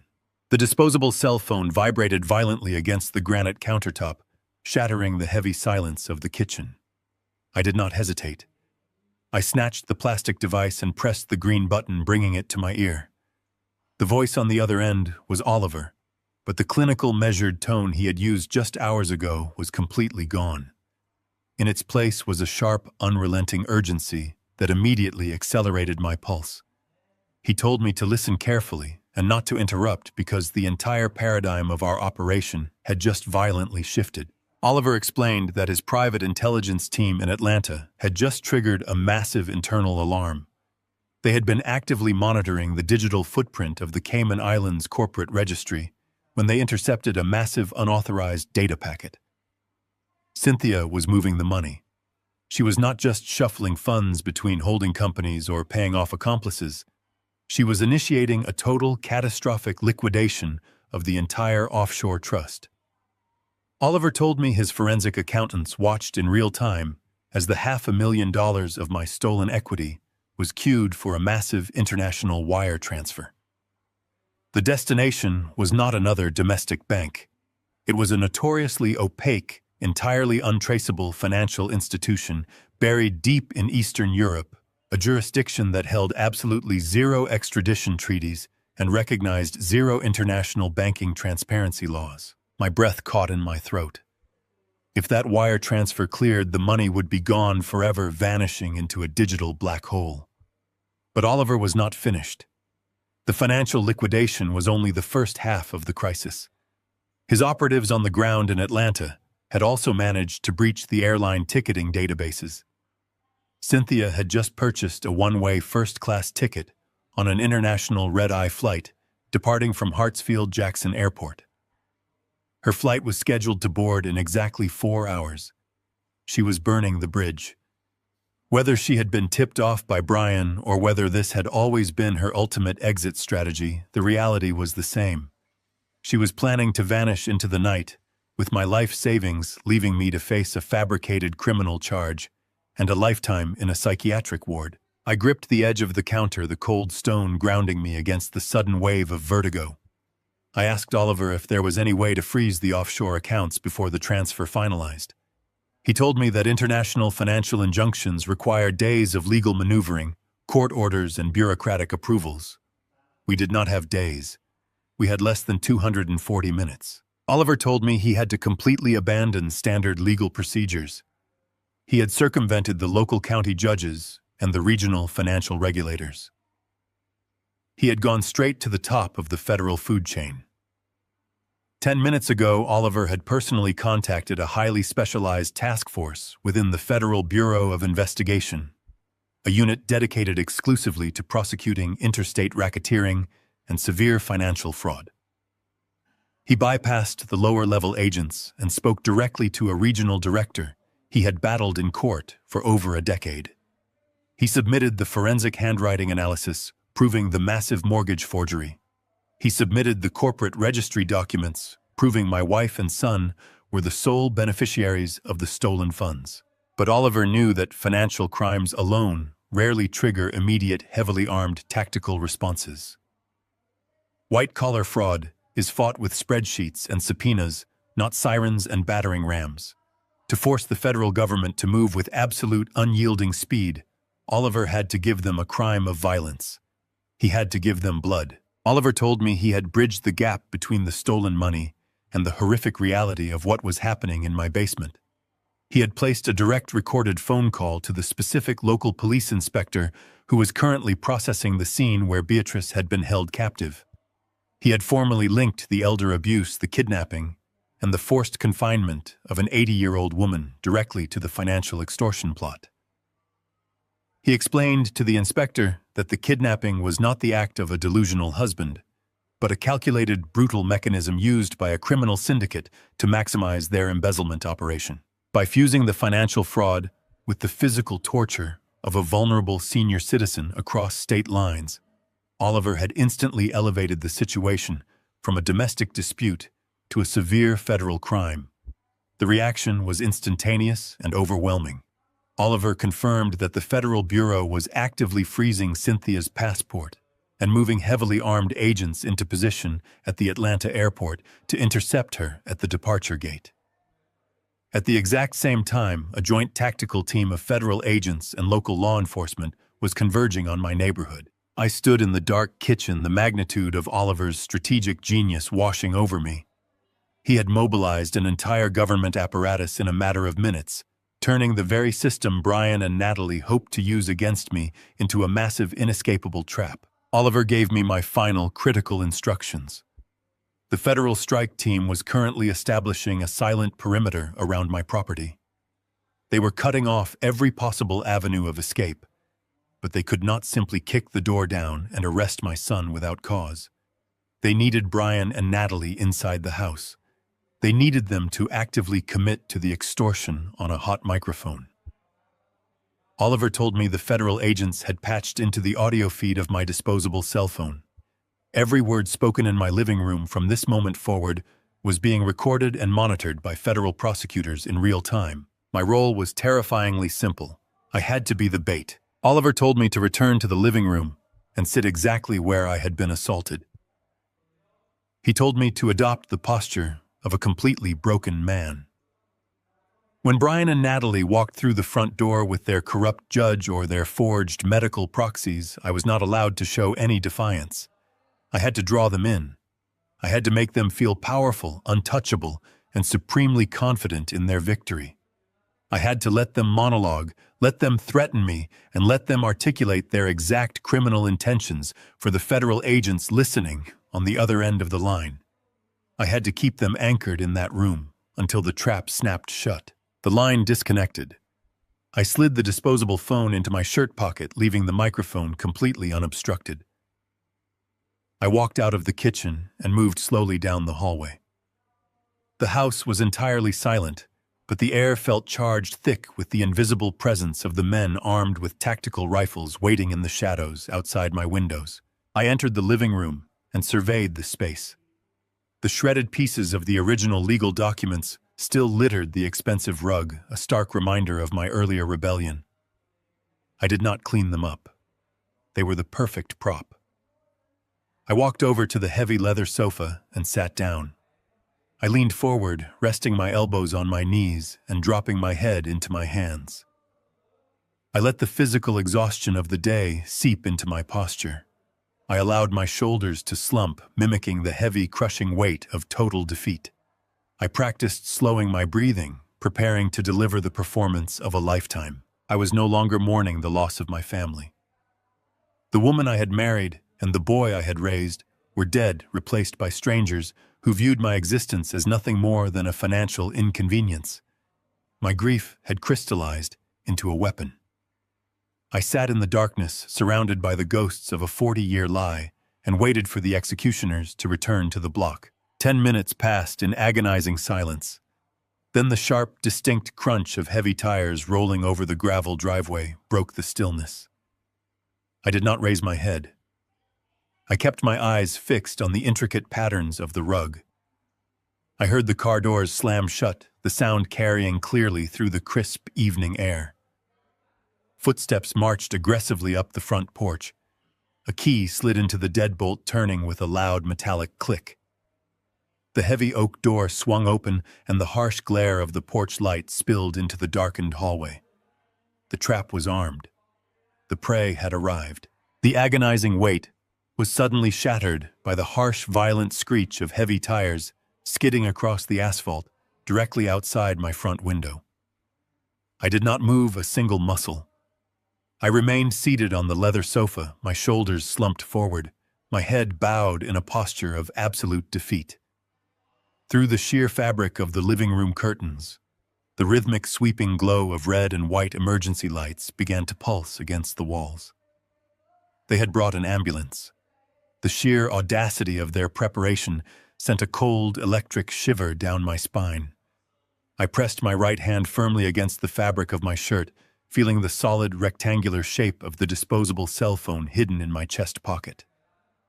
The microphone was live. Every federal agent in Oliver's tactical unit was listening to the feed. I just needed to let the predators walk freely into the trap. The heavy oak front door swung open with a massive crash that rattled the picture frames hanging in the hallway. Rapid, chaotic footsteps flooded the foyer. I slowly lifted my head, forcing my eyes to convey the hollow, terrified confusion of a broken old man. Cynthia led the invasion. She had flown back from Atlanta in record time, and her physical performance was absolutely flawless. Her face was stained with genuine-looking tears. Her expensive designer blouse was intentionally rumpled, and she held a crumpled tissue to her trembling lips. She looked exactly like a devastated, heartbroken wife facing the greatest, most painful tragedy of her long marriage. Close behind her stood Brian and Natalie.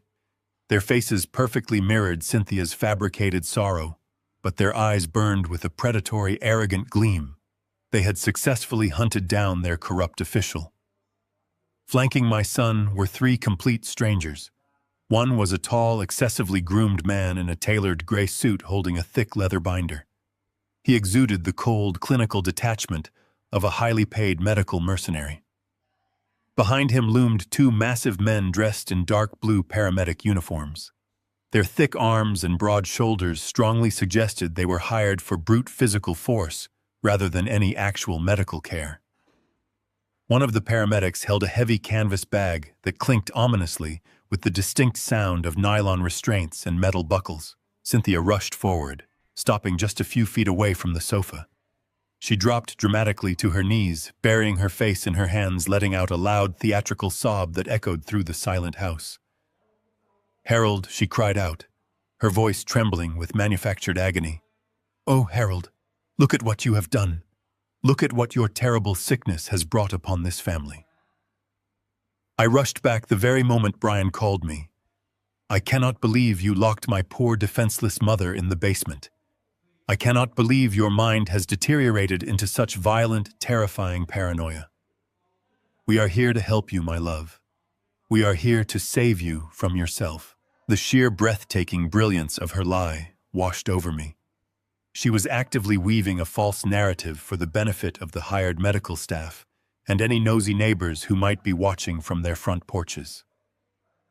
She was establishing her absolute innocence while firmly framing me as a dangerous, delusional abuser who had single-handedly tortured an elderly woman.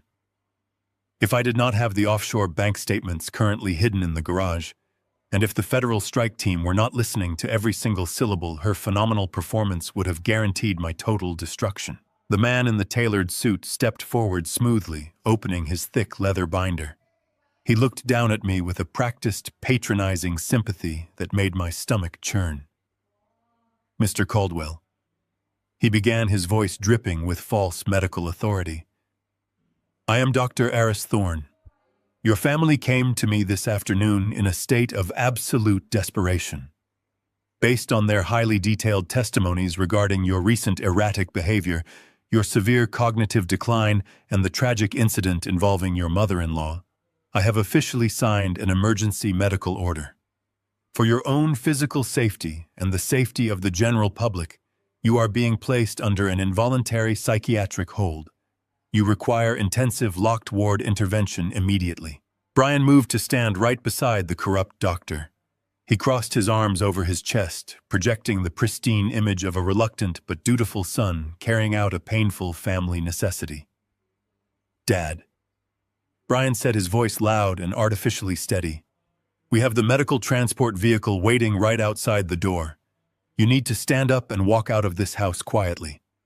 Do not make this situation any harder than it already is. Do not force these gentlemen to physically restrain you in front of the entire neighborhood. We have already secured your financial assets and taken over the legal responsibilities of the estate. You have absolutely no resources left to fight this reality. Just surrender." I kept my physical posture small and entirely defeated.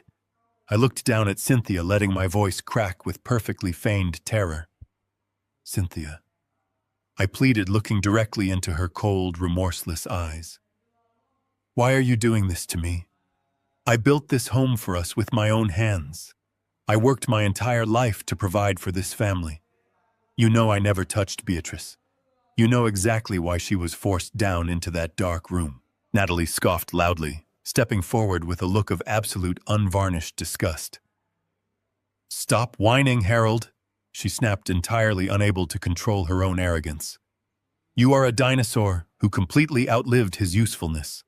Brian and Cynthia orchestrated this entire financial transition because you were too blind and too incredibly weak to manage your own wealth. They secured the Cayman Island accounts. They liquidated the $500,000 of home equity. They brilliantly solved the Beatrice problem while you sat in your chair reading the newspaper.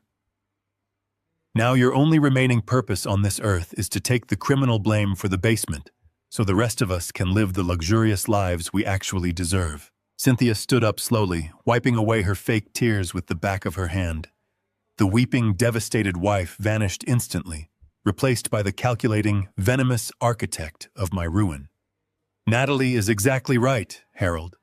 Cynthia stated, her tone dropping into a freezing, clinical whisper that carried perfectly to the hidden microphone. The money is already in international transit. The offshore trusts are permanently secured under my legal name and Brian's name. You are entirely, completely bankrupt. The local police are going to find your fingerprints all over those heavy padlocks in the basement. This involuntary medical order is the only thing standing between you and a maximum security federal prison. You are going to get in that ambulance right now, and you are going to spend the rest of your pathetic, useless life staring at a padded wall. She turned her attention to the two massive paramedics, gesturing toward me with a sharp, dismissive flick of her wrist. The theatrical performance was officially over. The brutal execution was at hand. Take him, she commanded ruthlessly. Sedate him heavily if he tries to resist. I want this man out of my beautiful house immediately. The two massive men stepped forward in perfect unison, their heavy black boots thudding menacingly against the hardwood floor. One of them reached into his canvas bag and pulled out a set of thick, heavy medical restraints. I did not fight. I did not scream for help. I slowly placed my hands on my knees and pushed myself up from the leather sofa. I stood tall, facing the group of people who had dedicated their entire existence to destroying mine. I looked deep into Brian's arrogant eyes, and then into Cynthia's cold, calculating stare. I let the fragile facade of the broken old man slip away completely. I straightened my spine, ignoring the burning pain radiating through my injured shoulder, and offered them a calm, unwavering, and entirely fearless stare. I was completely ready for the paramedics to lay their aggressive hands on me because I knew the invisible countdown clock had just hit 0. The two massive men in dark blue uniforms took a synchronized step forward. Their heavy boots thudded loudly against the pristine hardwood floor of my living room. One of them unfurled a set of thick nylon medical restraints with a chilling metallic clink. They clearly expected an easy target. They expected a frail, confused old man who would cower and weep under the threat of physical force. I did not move a single muscle. I remained perfectly seated on the leather sofa, my breathing slow and measured, watching them with the clinical detachment of an engineer inspecting a doomed structure. Cynthia stepped out from behind the wall of muscle. Her face was a masterclass in theatrical sorrow, but her hands were entirely steady. She reached into the deep pocket of her designer coat and produced a slender medical syringe. The clear liquid inside caught the harsh glare of the overhead lights. She removed the plastic cap with her thumb in a practiced lethal motion. "Harold," she whispered, her voice dripping with a sickening, artificial sweetness. "Your heart is racing. You are confused and extremely agitated. This is just a mild sedative to help you relax. It will make the transition so much easier for you. We just want you to be comfortable, my love." She moved closer, her expensive perfume rolling over me in a suffocating wave. She reached out, aiming the needle toward my exposed arm. She truly believed she had won. She believed this tiny injection was the final period at the end of my life story. She was severely wrong. Decades of working on hazardous construction sites had taught me exactly how to react in a fraction of a second. I did not shrink back. I did not cry out for help. With brutal, calculated precision, I brought my right arm up and struck her wrist with the hardened edge of my palm. The impact was sharp and incredibly loud.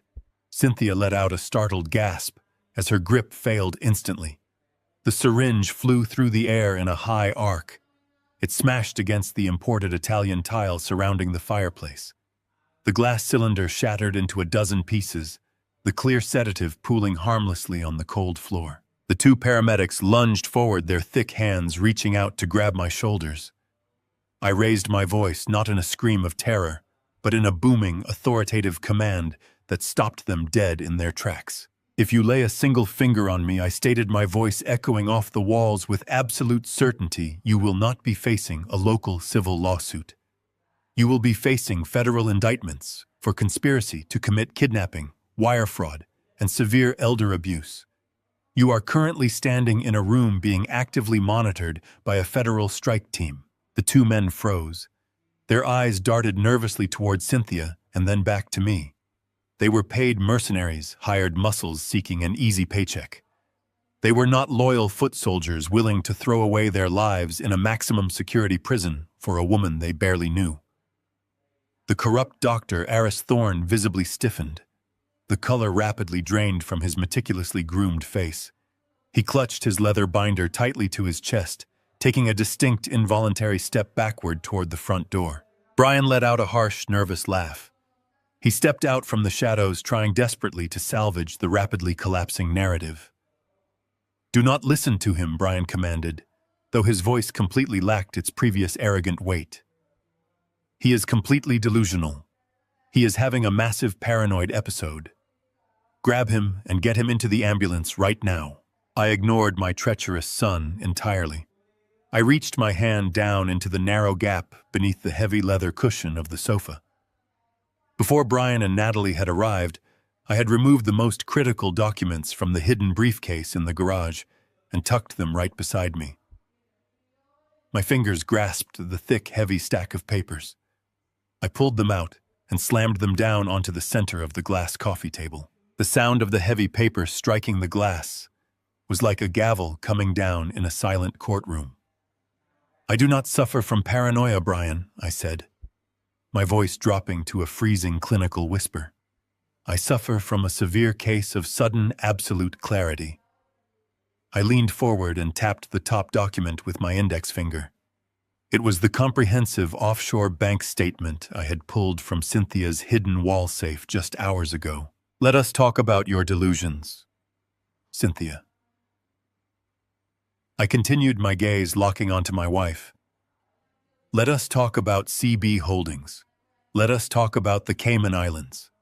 Let us talk about the exact routing numbers you used to funnel $12,000 a month out of my retirement accounts while your own mother suffocated in a locked basement." Cynthia stopped breathing.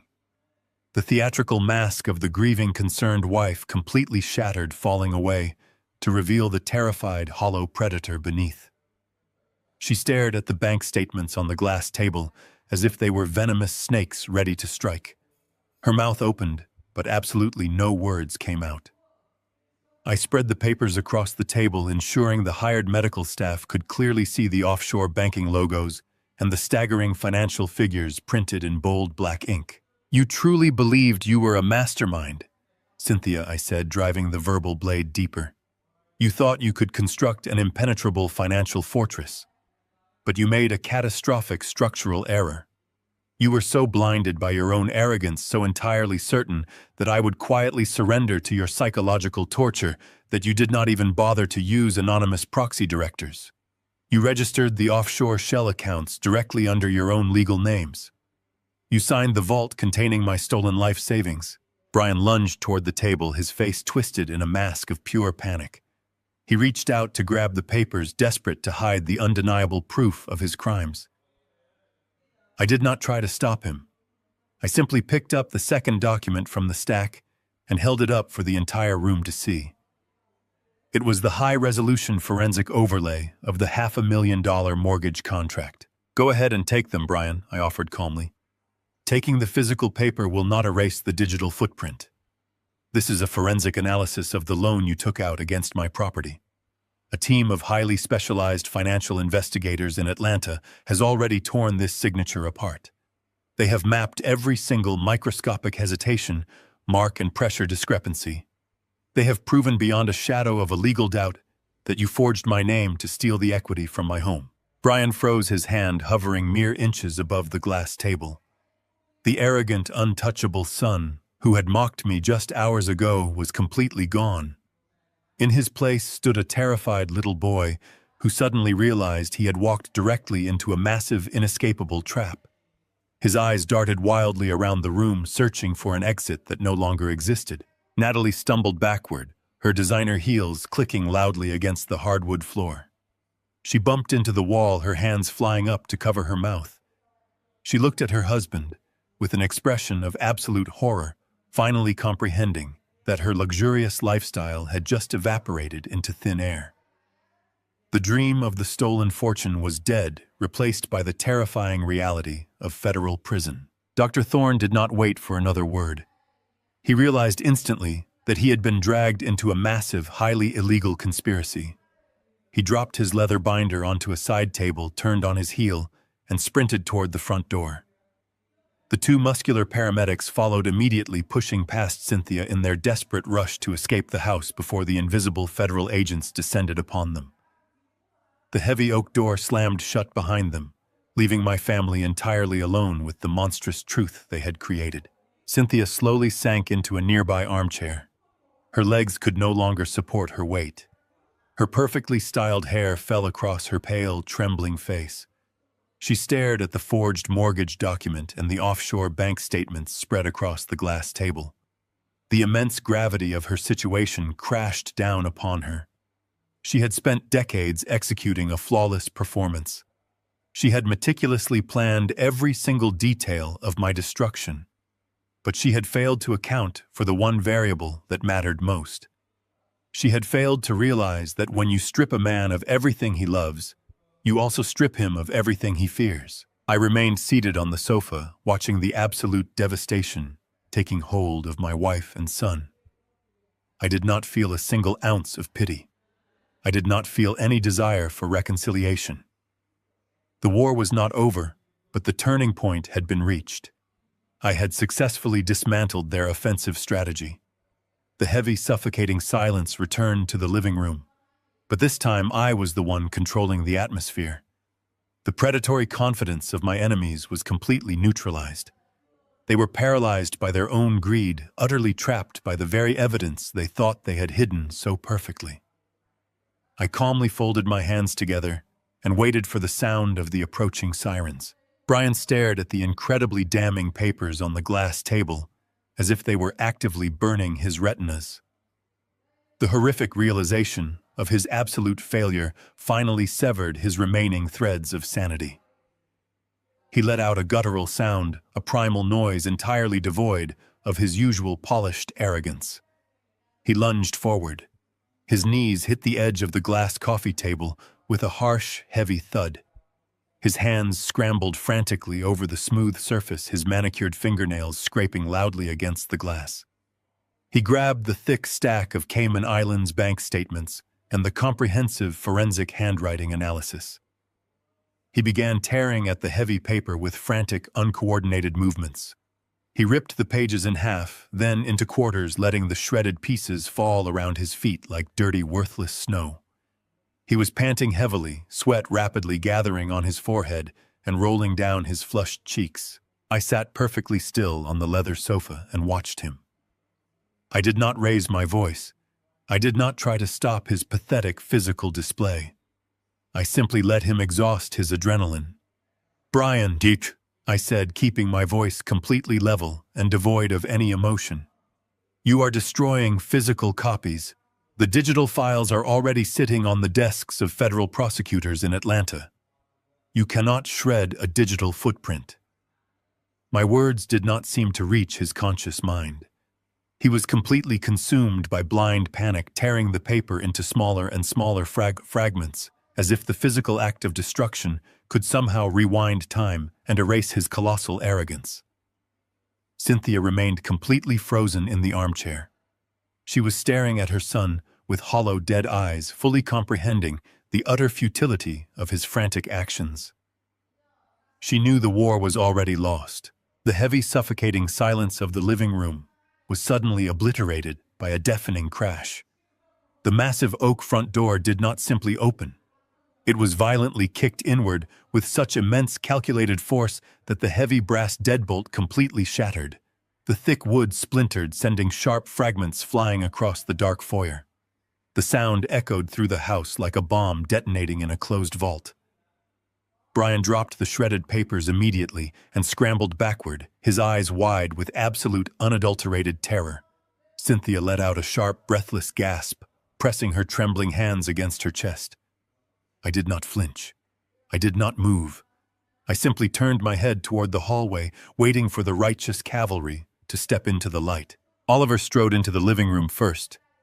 He wore a flawless, dark navy suit, his posture projecting an aura of absolute unyielding authority.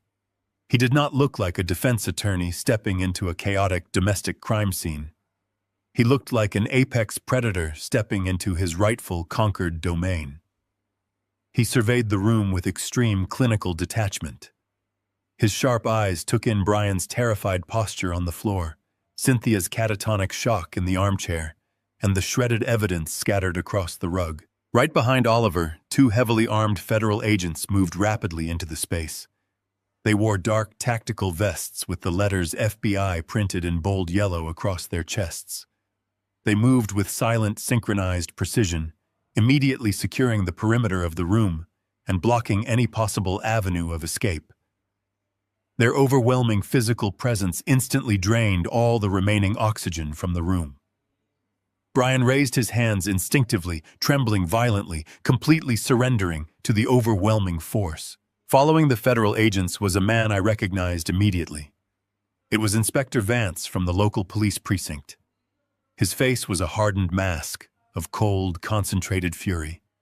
He had spent the entire afternoon processing the horrific scene in my basement. He had personally documented the heavy chains, the soiled mattress, and the bucket of filthy water where my 80-year-old mother-in-law had been held captive. He looked at Cynthia and Brian not as upstanding, wealthy citizens of a privileged neighborhood, but as the lowest, most vile forms of human garbage he had ever encountered in his career. He stepped forward, his heavy boots crushing the shredded bank statements Brian had dropped on the floor. Inspector Vance did not speak to my wife or my son. He turned back toward the hallway and gave a brief, sharp nod. The two federal agents stepped aside, parting like a dark curtain, to reveal a fifth person standing nervously in the shadows of the foyer. The man stepped hesitantly into the harsh light of the living room. It was Dexter. He was the local furnace repairman I had hired for over 10 years to maintain the heating and cooling systems in the basement. He was wearing his usual stained canvas work jacket and heavy denim trousers. He looked entirely out of place in my expensive living room, surrounded by federal agents and tactical gear. Dexter was trembling visibly. He clutched his grease-stained cap tightly in his rough, calloused hands. His eyes darted nervously around the room before finally landing on me. He offered me a look of profound, agonizing guilt. I simply nodded at him, offering a silent gesture of absolution, urging him to do what he had to do. Inspector Vance placed a firm, heavy hand on Dexter's shoulder. "Tell them exactly what you told me at the precinct," Dexter the inspector commanded. "Speak clearly for the federal agents recording this interaction." Dexter swallowed hard, his Adam's apple bobbing in his throat. He took a hesitant step forward and raised a shaking finger. He pointed that finger directly at Brian's chest. "It was him," Dexter said, his voice cracking with fear and deep remorse. "That is the man who paid me. 3 months ago, I came to this house to perform the annual maintenance check on the basement furnace. When I walked down the stairs, I noticed the heavy steel padlocks on the storage room door. I heard sounds coming from inside. I heard muffled crying. I heard someone scratching desperately at the wood. I was terrified. I was going to call the police immediately. But then he came downstairs." Dexter kept his finger pointed squarely at Brian. Brian's face drained of all remaining color, transforming into a sickly ashen gray. He looked entirely paralyzed by the sudden appearance of the ghost from his past. "He offered me $10,000 in cash right there on the basement stairs," Dexter continued, his voice growing slightly stronger as he unburdened his heavy conscience. "He told me his grandmother was suffering from severe, untreatable dementia. He told me she was highly violent and a profound danger to herself. He swore to me that they had to lock the door temporarily while they waited for a specialized medical transport to arrive from a private facility. He told me if I just ignored the noises and went about my work, he would make sure my family never had to worry about our financial problems again. I was drowning in medical debt for my young daughter. I was desperate, I took the money. I took the thick envelope of cash, I fixed the furnace, and I walked out of this house, leaving that poor woman locked in the dark. The silence that followed Dexter's confession was absolute and entirely crushing. The final critical link in the chain of their criminal conspiracy had just been securely locked into place. Oliver had not simply provided forensic financial evidence. He had provided a direct cooperating eyewitness to the kidnapping and the bribery.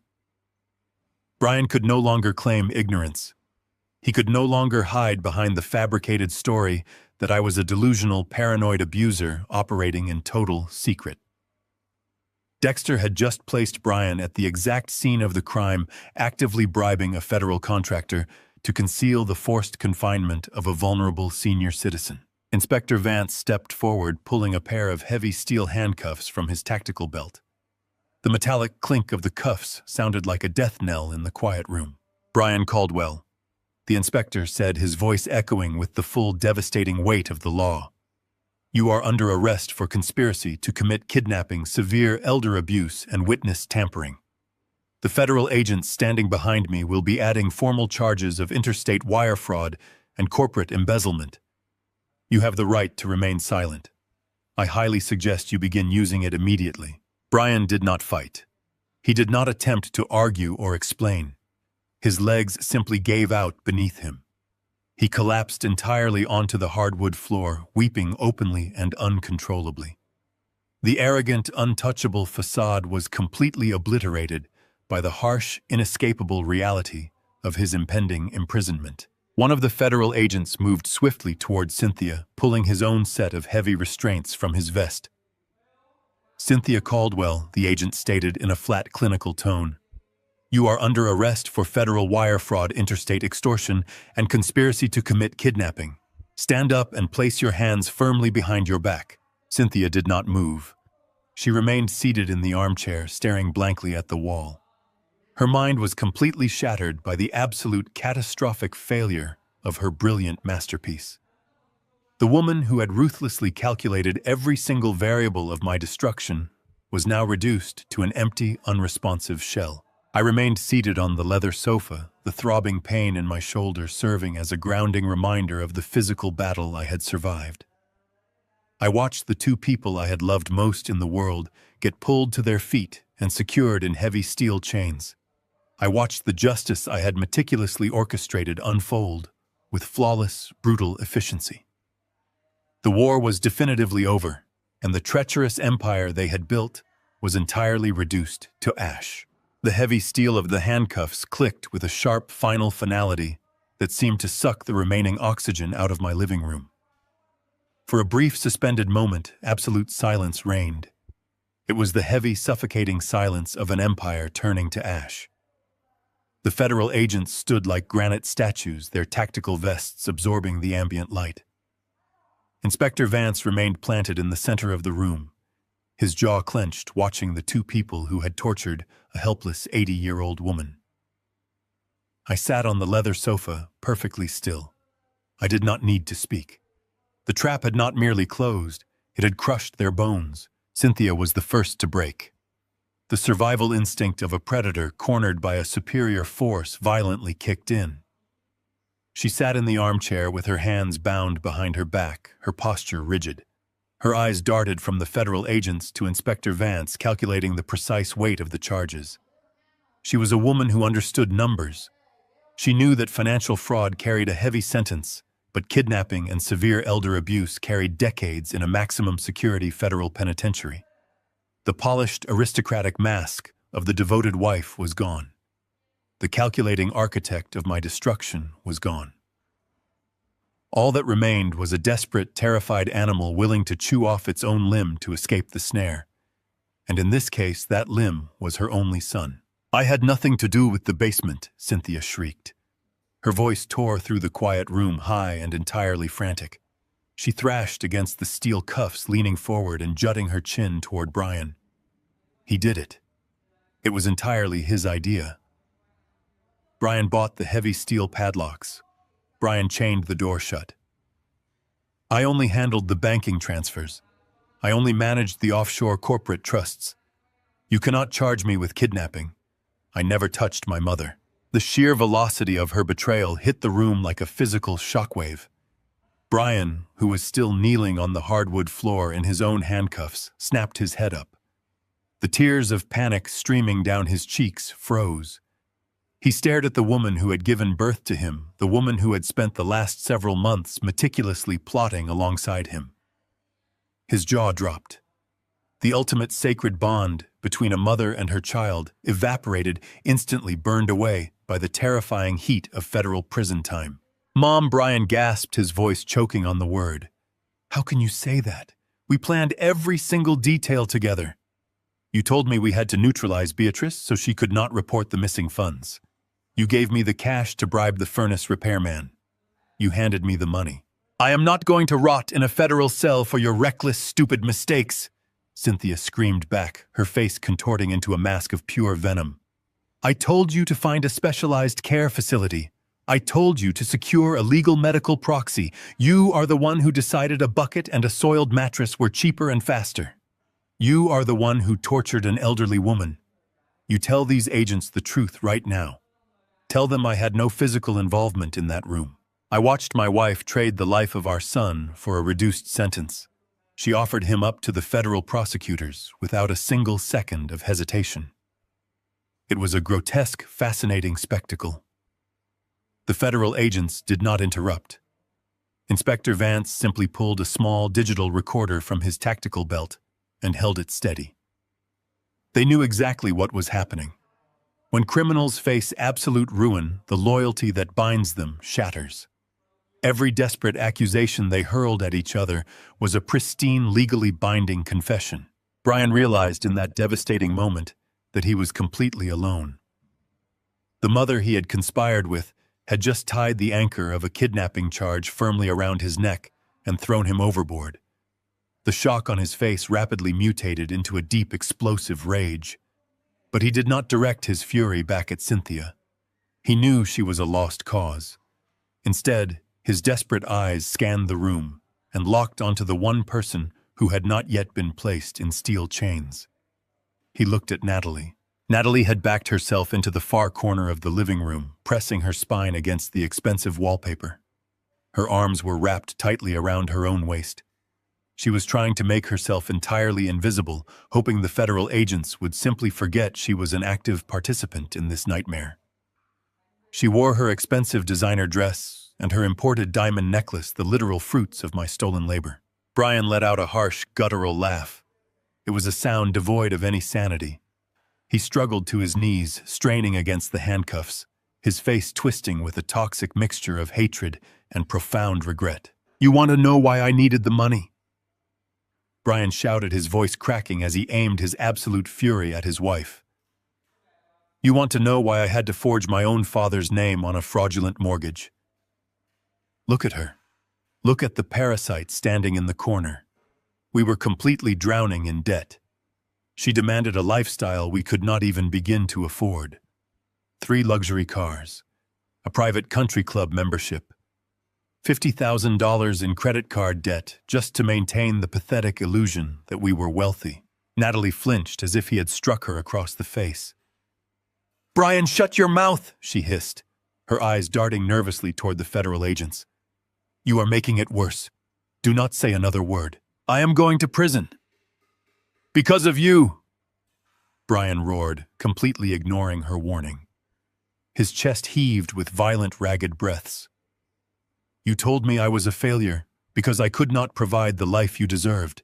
You threatened to take the children and leave me if I did not find a way to maintain our status. When Mom came to us with the plan to drain the retirement accounts, you were the one who pushed me to agree. You sat at the kitchen table and helped me practice forging his signature. You held the original documents while I traced the letters." "You weak, pathetic coward," Natalie screamed back. Her own carefully constructed facade of the innocent, horrified bystander instantly crumbled. "Do not dare put your catastrophic failures on my shoulders. I simply asked my husband to provide for his family. I asked you to be a man. But you have never been a real man, have you, Brian? You have spent your entire adult life living in the massive shadow of your father's success. You could not build your own wealth, so you decided to steal his. You are exactly where you belong. You are a complete failure. The air in the living room grew thick with the stench of their mutual destruction. They were tearing the flesh from each other's bones. Brian blamed Natalie for his crushing financial desperation.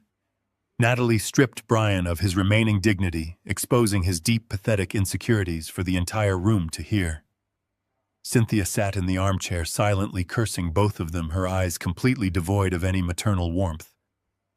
The holy trinity of my family was nothing more than a den of vipers trapped in a burning cage, biting each other in a desperate, futile attempt to survive the flames. I sat on the sofa and simply observed the carnage.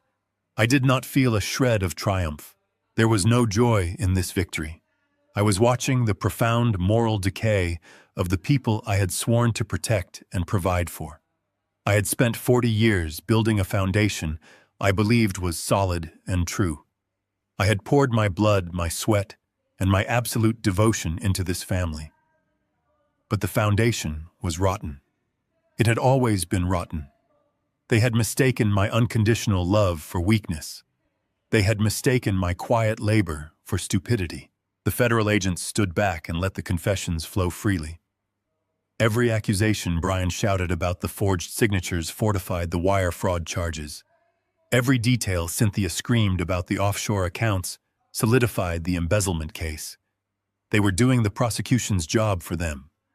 They were building their own prison cells, bar by steel bar. Inspector Vance finally stepped forward. He had heard enough. He signaled to the federal agents with a sharp wave of his hand. The time for talking was officially over. The agents moved in swiftly. They grabbed Brian by the arms, hauling him roughly to his feet. He did not resist. His energy was completely spent. His shoulders slumped, and he hung his head sobbing quietly as the reality of his destroyed life fully settled over him. Another agent pulled Cynthia up from the armchair. She kept her chin raised, trying to maintain a final pathetic shred of aristocratic dignity, but her legs trembled violently beneath her. Another agent approached Natalie in the corner. He did not have his handcuffs drawn, but his tone was incredibly severe. Natalie Caldwell, the agent stated firmly, "You are not under arrest at this exact moment, but you are a material witness and an unindicted co-conspirator. You are completely forbidden from leaving the state. Your personal bank accounts and all associated credit lines are officially frozen pending federal review. If you attempt to flee, you will be joining your husband." Natalie nodded slowly, her face entirely pale, the reality of her sudden poverty crashing down upon her. The agents began to march my wife and my son toward the shattered front door. As they moved past the glass coffee table, Brian turned his head. He looked at me one final time. His eyes were red and swollen, completely hollowed out by fear and regret. He opened his mouth, perhaps to apologize, perhaps to beg for a mercy he absolutely did not deserve. But he found nothing in my expression to offer him comfort. I offered him exactly what he had given me today. Nothing. The agents pushed them out the door, guiding them down the front steps toward the waiting, unmarked tactical vehicles. The pulsing red and blue emergency lights washed over their faces, highlighting the absolute ruin of their lives. I remained on the sofa, the heavy silence of the house finally returning. The demolition was complete. The ground was entirely cleared. Now I simply had to figure out how to breathe in the empty space they left behind. Click. The sound of heavy steel ratcheting shut was the loudest noise I had ever heard. It cut through the toxic, venomous screaming of my wife and son like a physical blade. Inspector Vance secured the cuffs around Brian's wrists with a forceful, uncompromising jerk. Brian let out a sharp, pathetic gasp. The boy who had spent his entire life trying to project an image of untouchable superiority was now violently weeping, his knees buckling completely against the hardwood floor. 2 federal agents had to grab him by the armpits, hauling his dead weight upward. His expensive Italian leather shoes dragged uselessly across the rug as they pulled him toward the hallway. He did not look at me. He could not bring himself to meet my eyes. He simply stared at the floor, a broken, defeated coward who had finally collided with a reality he could not manipulate. Across the room, Cynthia was experiencing a completely different kind of destruction. The federal agent who approached her did not offer any of the deference she demanded from the world. He grabbed her wrists, pulling her arms roughly behind her back. Cynthia let out a sharp cry of indignation, her aristocratic pride flaring up for one final ridiculous moment. She demanded to speak to her lawyer. She demanded they loosen the steel biting into her skin. The agent ignored her completely. He recited her Miranda rights in a flat, mechanical voice that completely stripped her of her humanity. She was no longer Cynthia Caldwell, the wealthy, influential matriarch. She was a federal prisoner under indictment for severe financial fraud and kidnapping. As the reality of her situation set in, her legs gave out. The agent had to physically push her forward, marching her forcefully toward the front door. Her perfect hair hung in a tangled, chaotic mess across her tear-stained face. And then there was Natalie. She had pressed herself into the corner, praying her frantic accusations against Brian would somehow buy her immunity. But the federal mandate was absolute. An agent approached her, brandishing a pair of heavy restraints. Natalie began to scream. It was a high, piercing sound of pure panic. She pleaded with the agent, sobbing that she knew nothing, that Brian had forced her, that she was just a victim of his ambition. The agent did not hesitate. He spun her around, forcing her face against the expensive floral wallpaper, and snapped the cuffs onto her wrists. She kicked and thrashed, but it was entirely useless. Her imported diamond necklace caught the harsh light of the room as she was dragged away, a sparkling reminder of the stolen wealth that had purchased her absolute loyalty. I pushed myself up from the leather sofa. My injured shoulder burned with a deep, throbbing ache, but I barely registered the pain. I walked slowly toward the foyer, following the chaotic procession of federal agents and their prisoners. I stepped out onto the front porch, the cool night air hitting my face like a refreshing wave of clarity. The scene unfolding in my front yard was a masterpiece of poetic justice.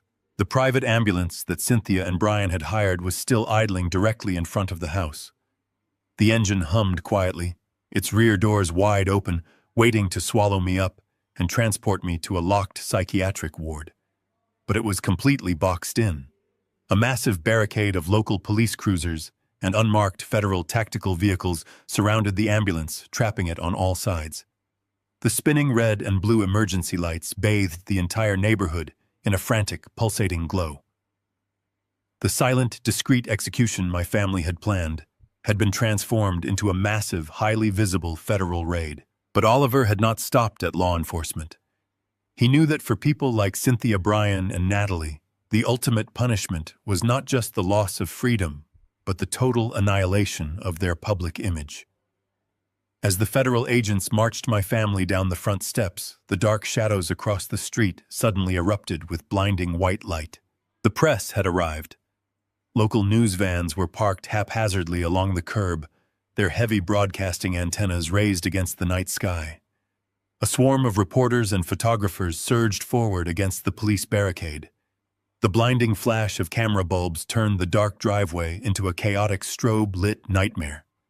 Reporters shouted questions over the deafening wail of the police sirens, demanding to know how a prominent local family was connected to federal embezzlement and the kidnapping of an elderly woman. Cynthia screamed, turning her face away from the blinding flashes. She tried to hide behind the broad shoulders of the federal agent, escorting her, absolutely terrified that her wealthy friends and country club associates would see her in steel chains. But there was nowhere to hide. The agent pushed her forward, forcing her to walk the entire length of the driveway under the merciless glare of the cameras. Brian was openly sobbing, his face buried in his chest, completely unable to handle the public destruction of his carefully crafted identity.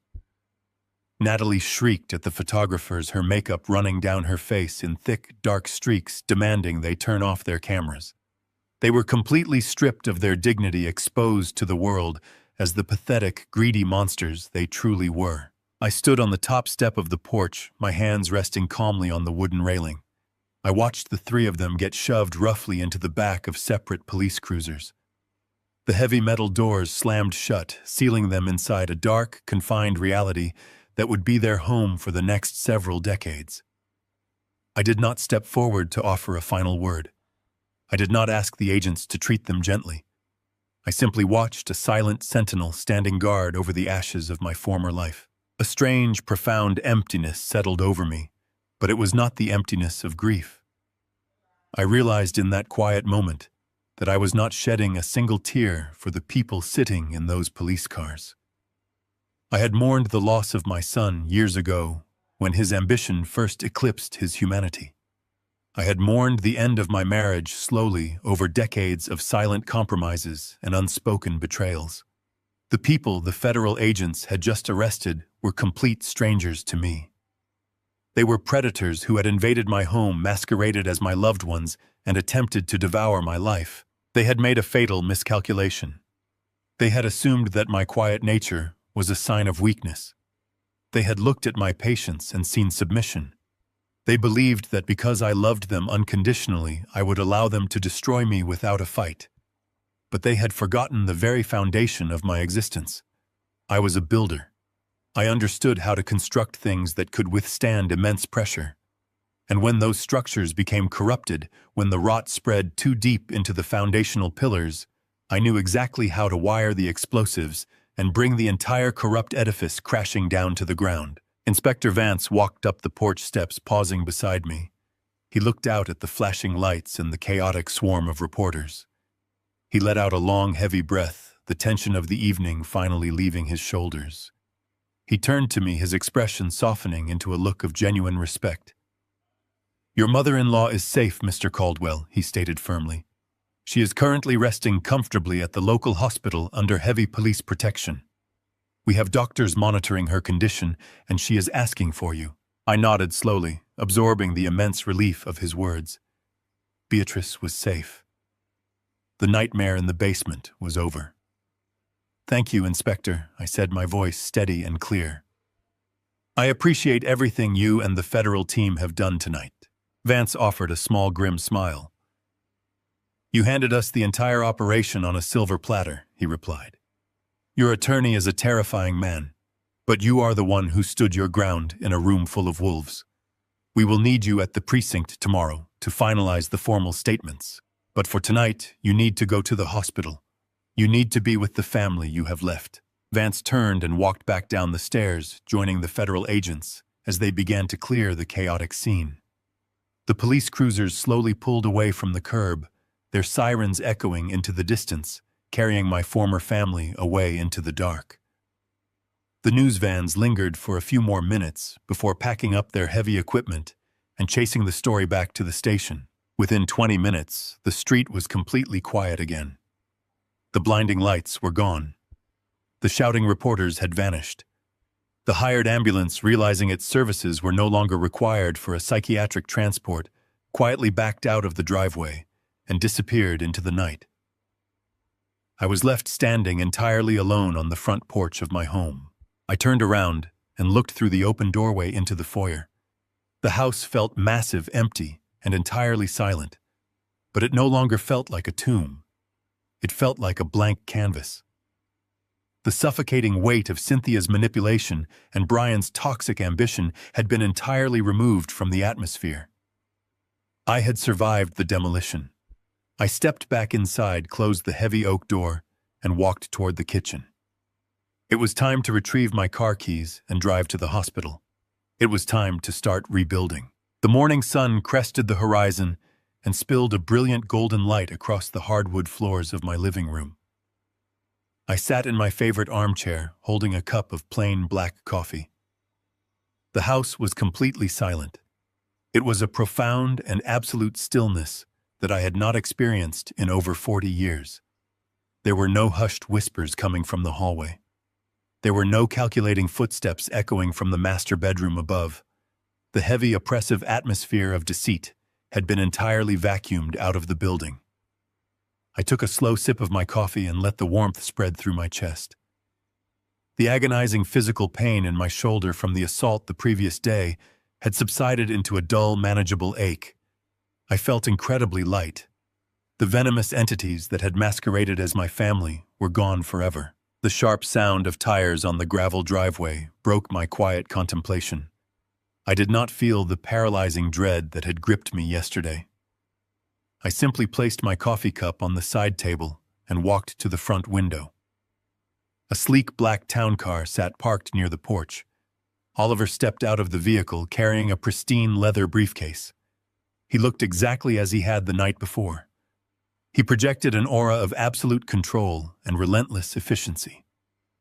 I opened the front door before he even reached the steps. He offered a firm nod and walked directly into the foyer. We moved into the kitchen where the morning light was the strongest.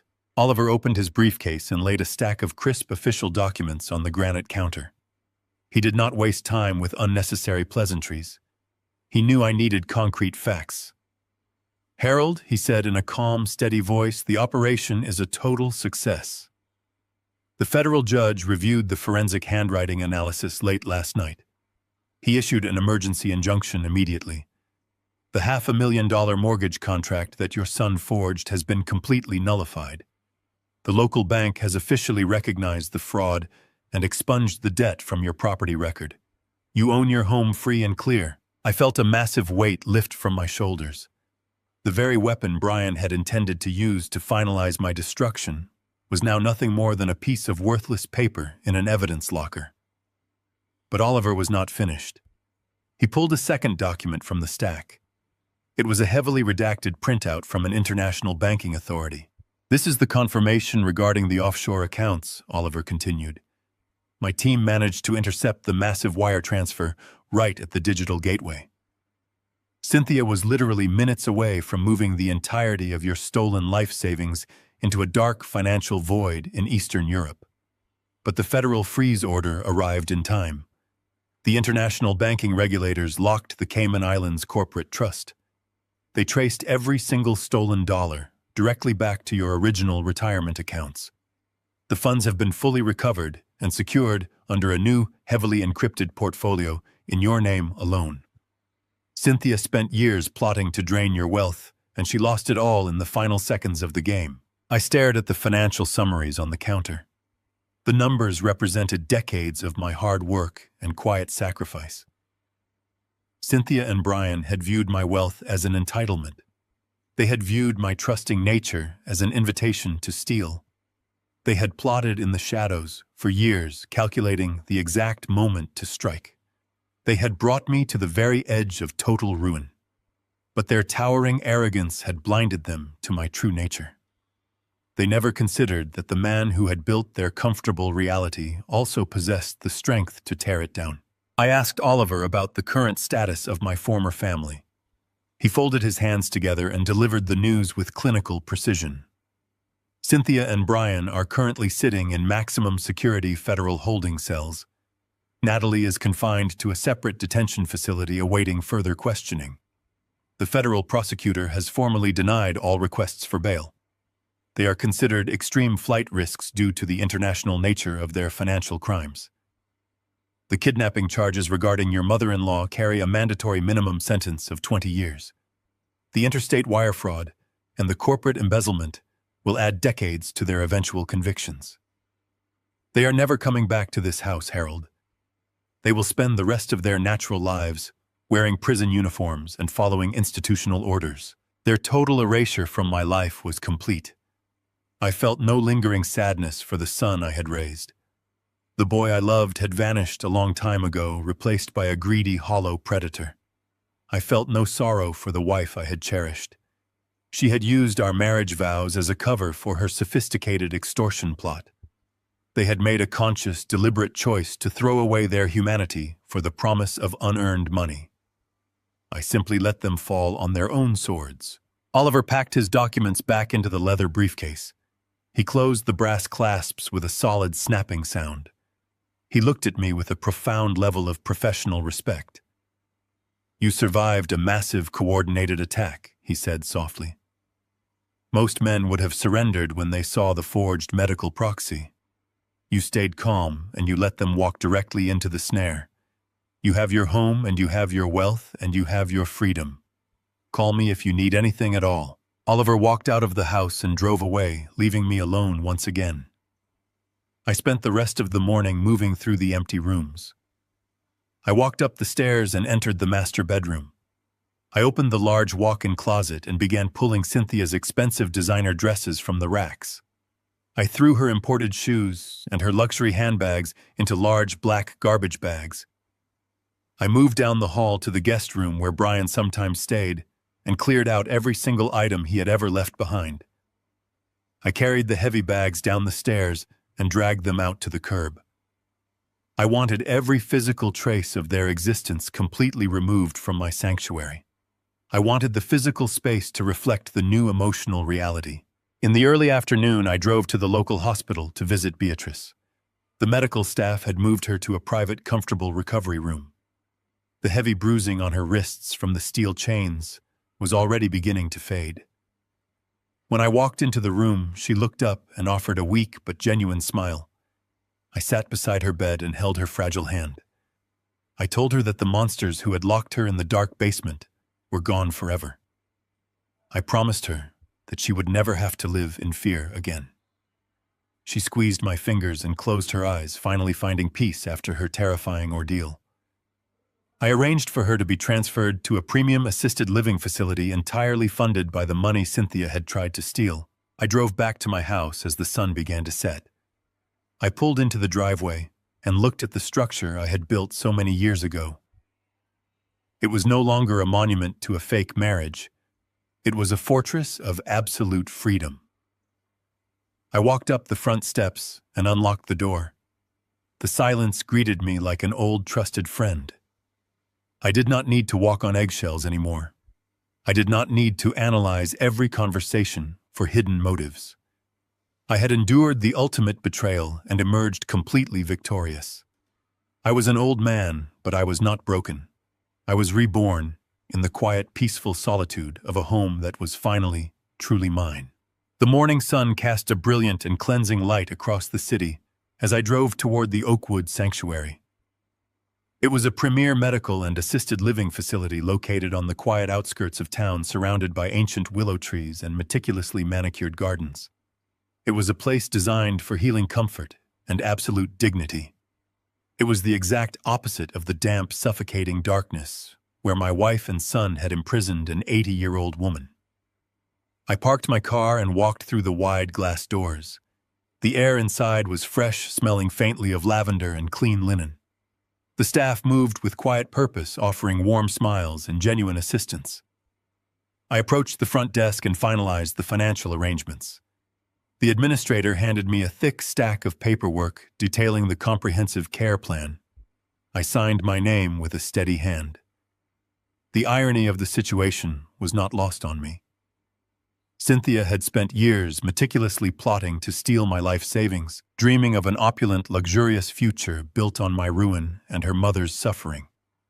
Instead, the very funds she had tried to funnel into the Cayman Islands were now paying for her mother's permanent premium medical care. The offshore accounts had been entirely recovered, secured, and instantly repurposed to do exactly what money is supposed to do.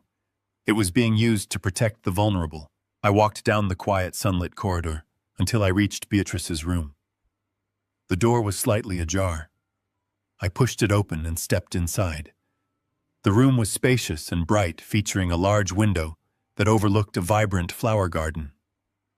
Beatrice was resting in a plush, adjustable bed.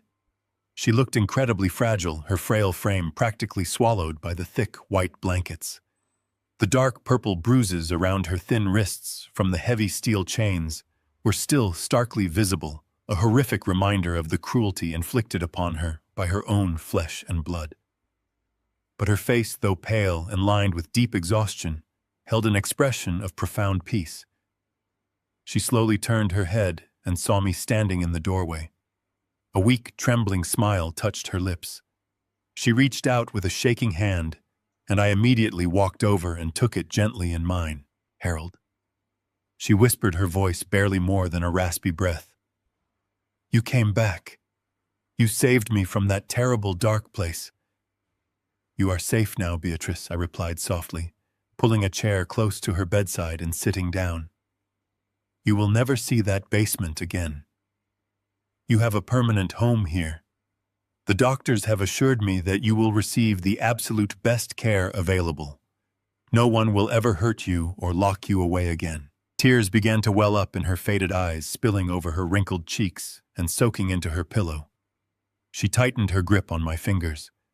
She knew exactly what her daughter and her grandson had done. The betrayal of her own family was a wound far deeper than the physical trauma of her confinement. She looked at me with a mixture of overwhelming gratitude and immense sorrow. "Cynthia," she murmured, struggling to form the words. "My own daughter. She left me down there to die. She wanted me to disappear so she could take your money. I am so terribly sorry, Harold. I brought a monster into your life." I leaned forward and gently wiped the tears from her face. "You have absolutely nothing to apologize for," I told her, making sure my voice carried complete certainty. Cynthia made her own choices. She chose her greed over her humanity. Brian made his own choices. They built a prison of lies, and now they are locked inside a real one. They can no longer harm either of us. You just focus on resting and letting the sunlight warm your face. We are both free." I stayed with her for another hour, listening as she slowly drifted off to sleep, comforted by the safety of her new environment. I watched her steady breathing, feeling a deep sense of accomplishment. I had not merely protected my financial assets. I had salvaged a human life from the wreckage of my family's treachery. When I finally stood up to leave, I felt a quiet, absolute closure regarding Beatrice. She was secured. The damage inflicted upon her was being professionally repaired.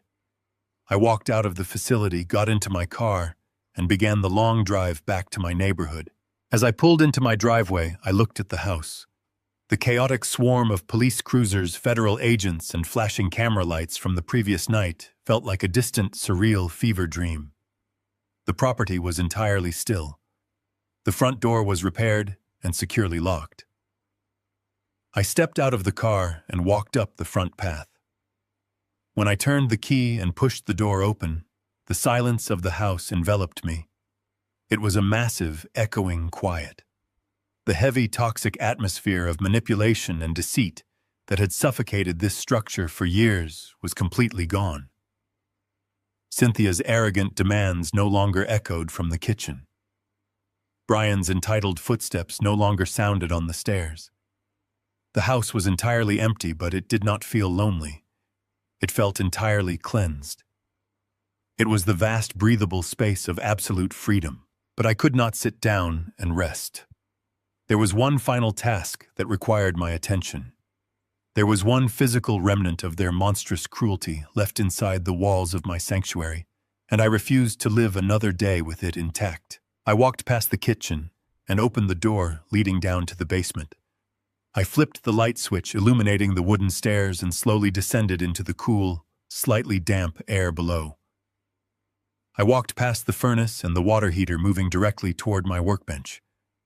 I reached under the heavy wooden table and retrieved my largest sledgehammer.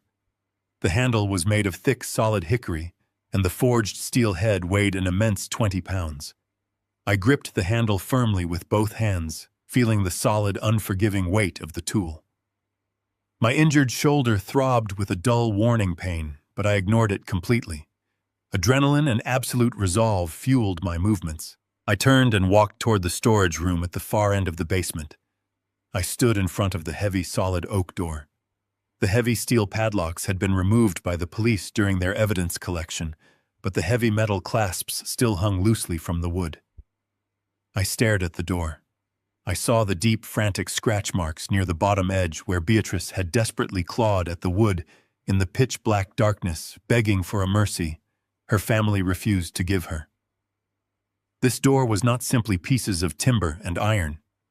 It was the physical manifestation of Cynthia and Brian's absolute lack of humanity. It was the monument to their greed. I adjusted my grip on the hickory handle, planted my feet firmly on the concrete floor, and swung the heavy sledgehammer backward. I brought it forward with every ounce of physical strength I possessed. The massive steel head struck the center of the oak door with a deafening explosive crack. The sound echoed violently off the concrete walls of the basement. Wood splintered and groaned under the immense impact. I pulled the hammer back and swung again, driving the steel into the wood near the heavy brass hinges. I did not scream. I did not yell in anger. I worked with a cold, methodical, and brutal rhythm. Swing after swing, the heavy steel demolished the oak. The door buckled inward, the wood tearing and shredding under the relentless assault. The metal clasps tore free from their screws, clattering uselessly to the floor. I smashed the center panels, reducing the thick wood to jagged, broken splinters.